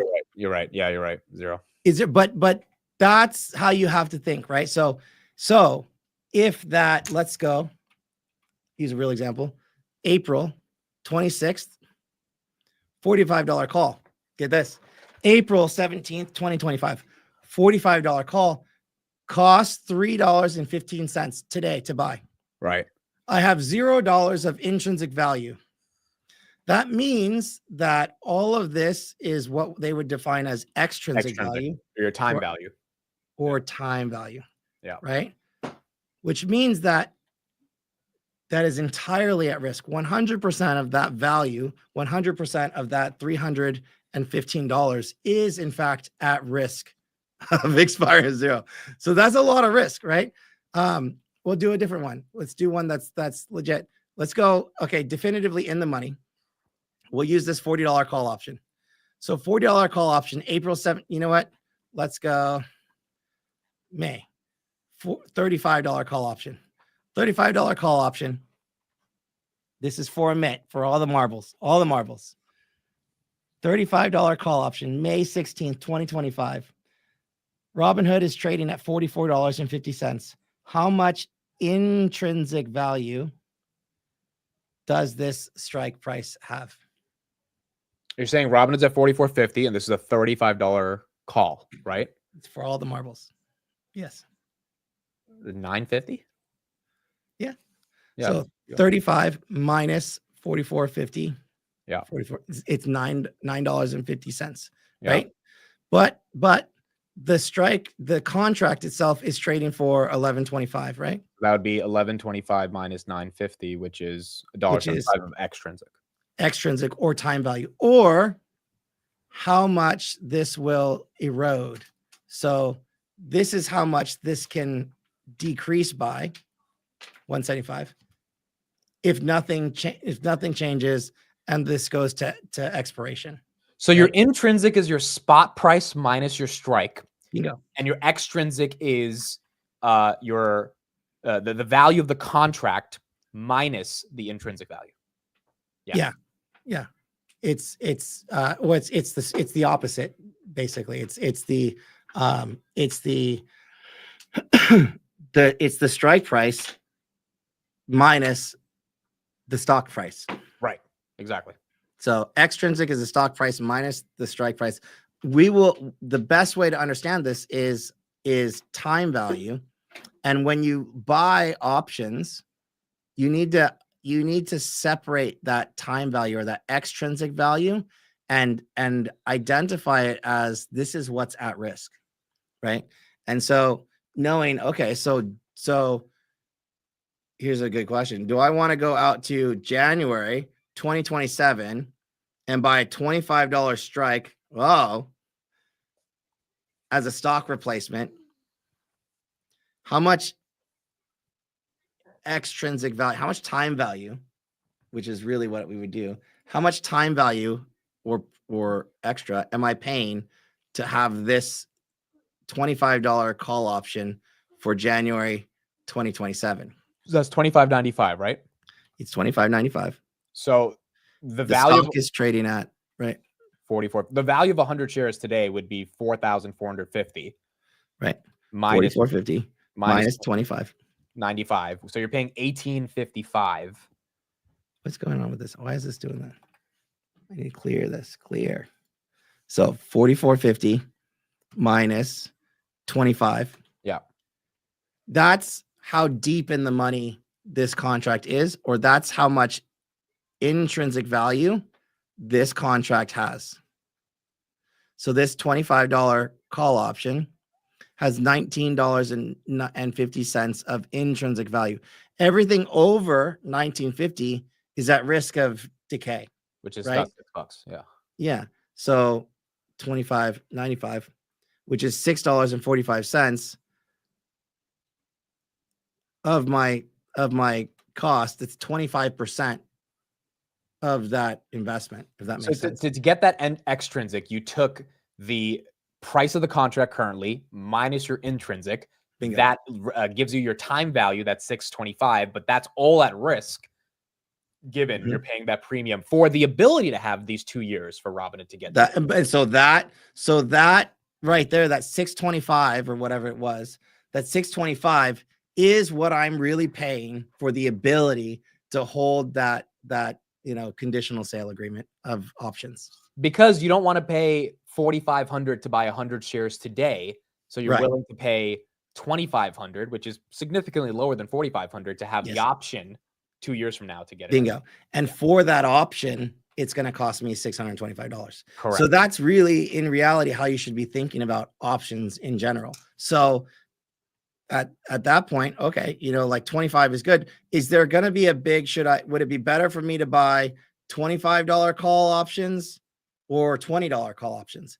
And this is where people get like, okay, it's going to be an extra $400 or $500. I don't think there's I don't think there's a benefit to be an additional $5 deep in the money.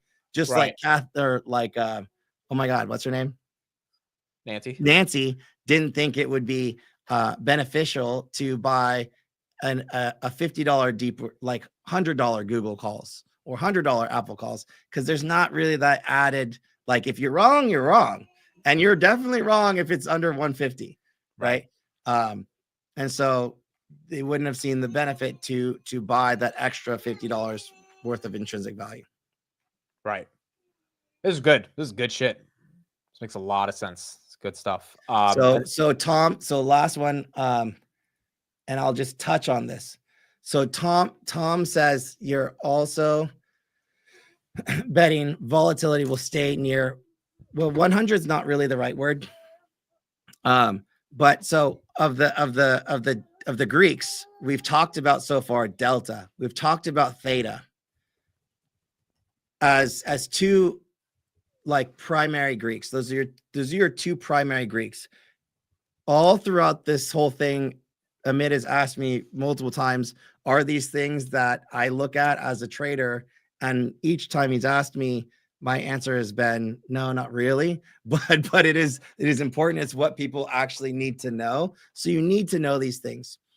As we go through the series, like you do have to know these things. But the only reason I'm like not really is because of volatility and Tom's, and this is, we'll call it at this, as your overarching exposure to the concept, right? So volatility is represented in an option.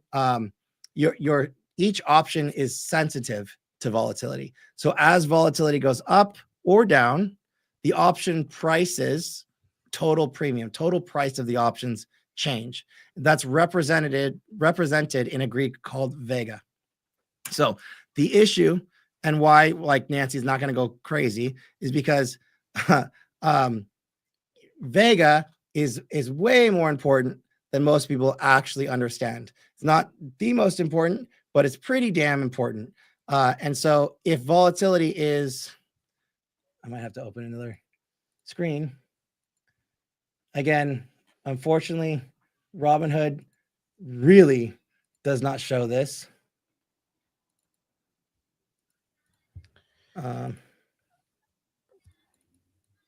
Yeah, you're right, dude. Hood, there's a lot of shit Hood's missing. So Robinhood really does not show this, but in options pricing, like when I look at options, like this is what my view actually looks like, right? These are all the different series. And then I have certain things that I can look at. I can look at flow. I can look at things like that. But this is a basic statistical box right here that I really need to see as an options trader.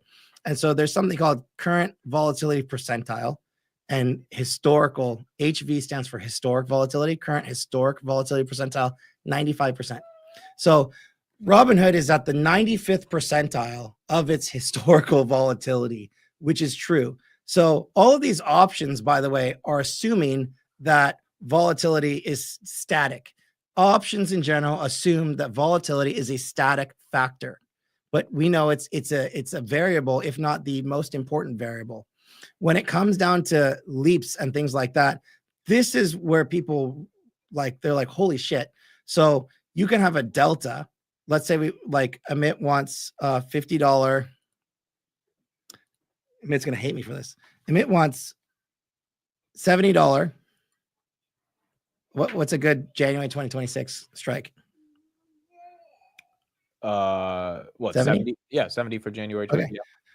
So $70 January 2026 options. I think it'll get there, right? Amit's thinking it'll get there. It's only $5 to get there, and the delta is perfect. It's 35. If I get the direction right, it's going to get all of that convexity, right? So you're at like second level order thinking here. Pretty good, right? What it doesn't know is that Vega is 15 compared to its delta of 34. Vega represents the dollar amount that your contract will go up or down for each 1% of volatility changing in the underlying stock. For each 1% of volatility changing in the stock. Now, currently, the volatility is 65% of this strike. So implied volatility, it's currently 65.77%, which happens to be 95th percentile of the underlying. Let's say this goes back to, I'd have to pull up another statistic to find out what it is, what the average is. But let's say for, and I'm not saying it's a bad trade, but let's say for experimental terms, let's say that volatility comes down to 55%, right? 10%. There's about 10% less volatile because Robinhood's going to go sideways for a little bit. So my 65 is going to go down to 55. So that's a 10% decrease in volatility. I have a I have a Vega of 15. So I'm going to change by 15. It's $150 that this will decay if the price goes nowhere and volatility. If the price goes up, but slowly, which happens to be of 480 happens to be 150 divided by 480 happens to be 30% of the contract value today. So 30% of the contract value today, if volatility actually just reverts to the mean, if you will, it could be at risk just by going too slow. If that makes sense. So I think volatility would be visualized kind of like this. This is volatility, right? And so the way this works is that volatility actually changes all of your Greeks. It changes your delta, it changes your theta, it changes your gamma. Volatility itself changes your Vega. So if there was one thing to pay attention to, it would just be volatility. Right. That's what's true. And that is what I pay attention to. But this is what is the quick technical definition of volatility? I'm going to show you.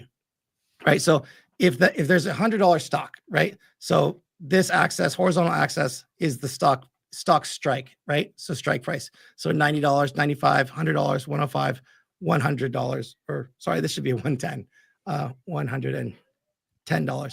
So if the stock is currently trading at $100, and we're going to assume this is, let's call it like a 60-day to expiration series of options, that strike should cost you about $10 because the options chain is implying that you'll get somewhere around, like, it could go up to 106 or down to 95, 94, right? So a standard, we're back to that Black-Scholes, a standard deviation. So a typical move would take this stock over a set amount of time up $6 or down $6.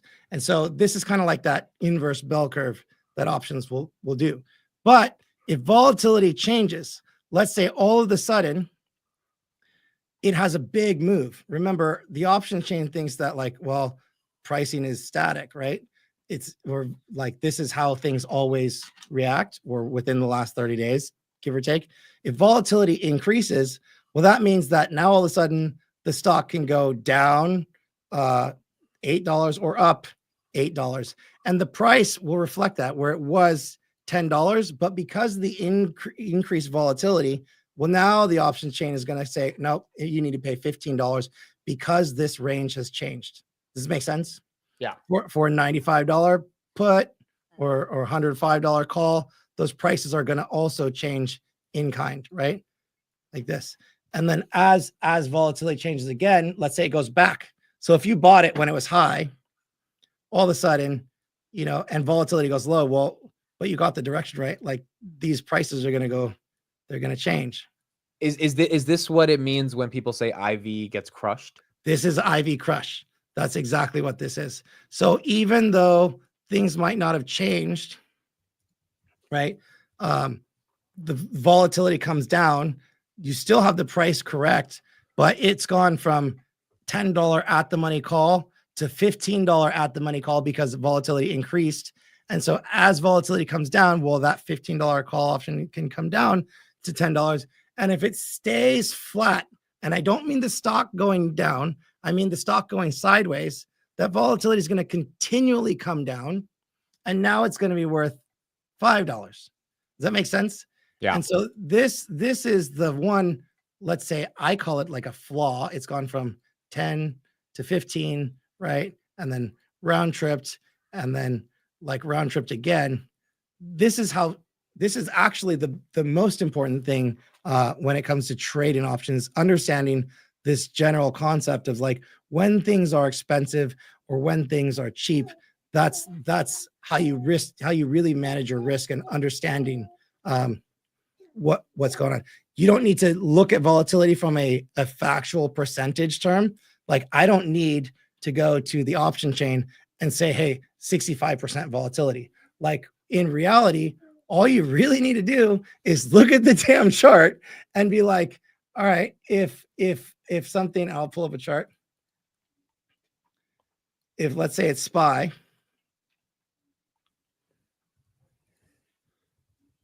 Uh-oh.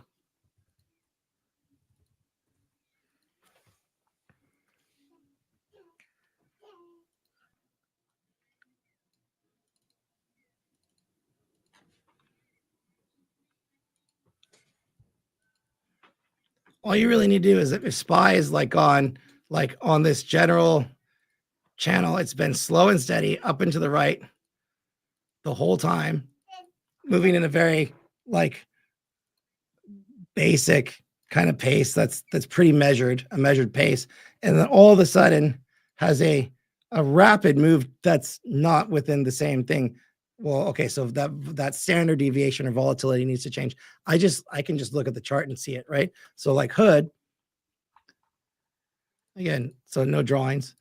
It's, you know, slow, methodical, up and to the right, very orderly up and to the right. And then all of a sudden you have, you know, a 50% drop. And then at the same time, you have a 25% rally within a couple of days. Like the stock market, the options market rather, was thinking that this in this time frame, the option market was thinking that this is normal price action and therefore normal, like the normal standard deviation range, right? And then all of a sudden things change. And so things need to get repriced. And so over the last, call it 30 days, this is now, or 40 days, whatever, this is now what the stock market kind of thinks that the average move for Robinhood looks like. Whereas, you know, for a certain period of time, so options only look at about 30 days max is real. So 30 days, give or take, is actually the snapshot that options will look at. So if you look at like 30 to 14 to 30 days range. So this is 37 days. For 37 days at this point in time, Robinhood had moved up or down $10. And then all of a sudden it moved up or down $22 to the upside. Even in this case, Robinhood's going like volatility is getting expensive. And then again, in this case, it's getting cut in half. So is implied volatility, like, how should someone think of it? Is it good? Is it bad? Should they have a lot of it, a little bit of it? You should look at the stock, right? Because I think you use that to determine when a good time is to get into, let's say, longer term options or things like that. So if you just simply look at the underlying stock, Tesla, and this is, I don't know, this is like a 2-year chart of Tesla, for 2 years was going up or down about $100. And then all of a sudden it made, in a 40-day period, a $200 move, right? And so when that happened to the upside, it wasn't that options got cheaper. The entire time options were getting more expensive. And now they're just getting like solidified in that fact, because it's come down $200 in the same 2 months period, basically $240. So now Tesla options, long dated options, are basically going to price in the fact, and this is factual, the fact that Tesla can go up $200 in 30 days or down $200 in 30 days. Whereas before, when this was even like, if this little tight range was the fact that they were pricing that Tesla could come down or go up, I don't know, $50 in 30 days or down $50 in 30 days. Because that's kind of like what the range was that it was trading in before. So this is why the premiums on Tesla for a seller or a buyer are so juiced up, because the market expects the move to be so volatile. Right. And you don't have to be an expert in volatility. I don't want you to think that you need to be, because you don't. You can just simply look at the chart and be like, over the last 30 days, has this made an outsized move or not? If you want verification or validation, you can look at volatility, but volatility is only relevant unto that specific underlying, and that specific underline's historical movement. So while Tesla options are way more expensive than they used to be, right? We can say that definitively. And Robinhood and probably Palantir, well, all of those options are way more expensive than they used to be. They're also justifiably more expensive than they used to be. Does that make sense? So you have to weigh that. I froze for a second, but yeah. Yeah. So that's all. So all I'm saying, like in that regard, and hopefully I wasn't too crazy, was that like there are times when volatility is very low and the options are therefore less expensive. You don't need to look at implied volatility on the option chain or anything to see that. You can look at it in the chart. You can verify, right? And then there are times when it will increase. And if you're in, so here's where it's relevant. If you're able to get into an option long, if you're buying calls or buying puts, and you're able to get in while volatility is low, and you get the move in your direction, and volatility then starts to increase, you will be a net beneficiary of this massive increase in premiums. Does that make sense? You'll be a net beneficiary, because not only will you get the directional move, but you'll also, because you bought them, have an additional premium built into the value of those contracts. Now you just need to be able to know, hey, before it starts going back, you need to get out, because the extra premium is not likely to stay. And so as a lot of people, net sellers, good premium sellers, know that this moment right here is actually the best moment to sell. And as it starts to decrease in time.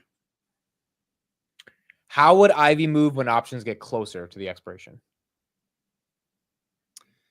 So you have intraday volatility and you have like trending volatility. So the best way to explain it is like, you could look at very specifically as options get close to expiration, there's a measurement of like 14-day So average daily range is what you look at, right? So you look at something called the average daily range. They call it an ADR. Sometimes people call it ATR, average true range. This is a directional analysis thing.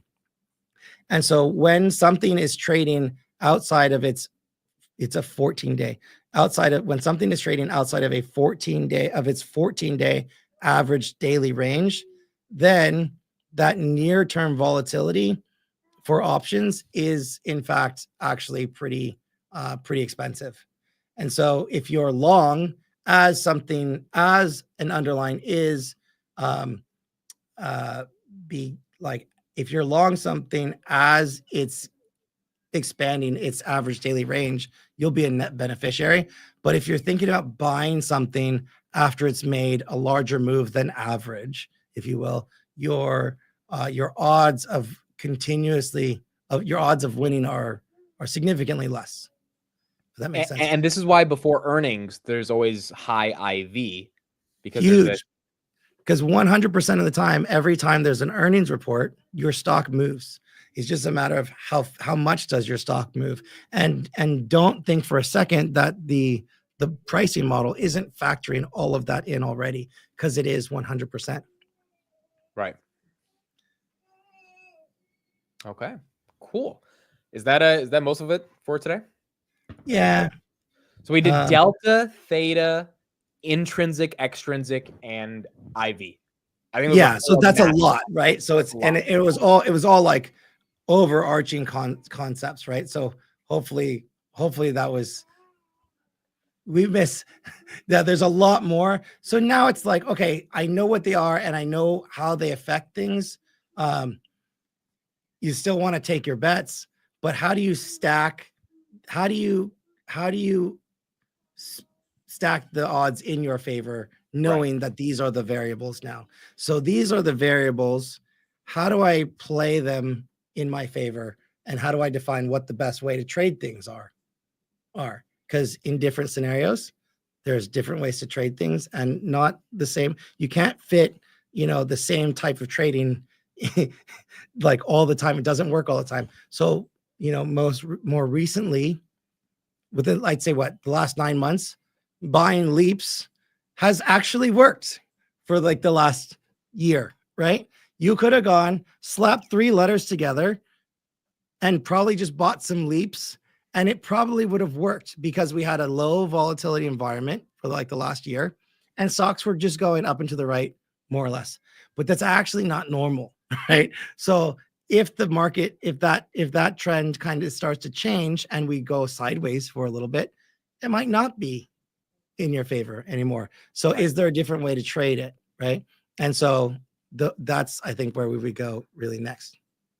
So the power of selling options is that you can get income. The power of buying options is you can get asymmetric gains. But if you're going to sell or buy, understanding delta, theta, in the moneyness of a contract, volatility, Vega, all of that contributes to how successful you're going to be ultimately at getting any type of ROI. Yeah. Okay. Good stuff. I was just like, I guess this is the only one, right? So in general, this is what you should get, right? So just because a stock moves in your intended direction, it doesn't guarantee you a profit. You really need to look at these other variables that are out there. You got just general exposure to them. Nobody's going to be an expert in any of this by watching this one time. Yeah. Even if you just watched it one time, you're probably only going to retain 20% of it. Maybe. So you might have to watch it 4 times. I don't know. But generally speaking, understand that there are factors out there that even if you get the direction right, you might not make any money, right? You have to understand how time decay will affect your positions and your option premiums, right? So, and then also how delta might decay itself as your expirations get closer, as your strikes or series get closer to expiration. All right. There we go. The kiddo was awesome. Helpful. I know it was probably fire hose drinking. Lots of fire hose drinking. Let's get some thumbs up in the chat if this was helpful. Hey. The kiddo was bored for the past 2 hours, but Jason got through it. There's his Twitter right there. Please make sure if you're not following him on Twitter, you follow him on Twitter. We'll be back on Technical Tuesday next week. But yeah, thank you, Jason. We really appreciate you taking the time for this. Appreciate you, man. All right. We have anything else? I think we're it for today. We'll have 301 and 401 and 501 coming up over the next coming weeks and months, but we'll get into the iron condors and the calendar spreads and all that good stuff. But I think it's good to just get an understanding. What was that? Dude, this kid. He was a good sport, though. He was a good sport. I think he did okay. For the last hour, he barely made a sound. So that was great. Yeah. That was great. It was awesome. That's not bad. It was not bad. He went behind the thing. You want to say bye? I want to say bye. He needs a diaper. This is the outfit that his mom put him in. Oh, he's so Look. Oh, look up there. Dude, Oh. Thank you. he's gonna be a billionaire by like 20 years old, bro. He's gonna be selling so much. He's gonna be a market maker. That's what he's gonna be. All right. Well, he's gonna try. That's for sure. All right. Thank you, everybody. All right, Appreciate guys. it. We'll see you next week. Adios. Bye, everyone. Later.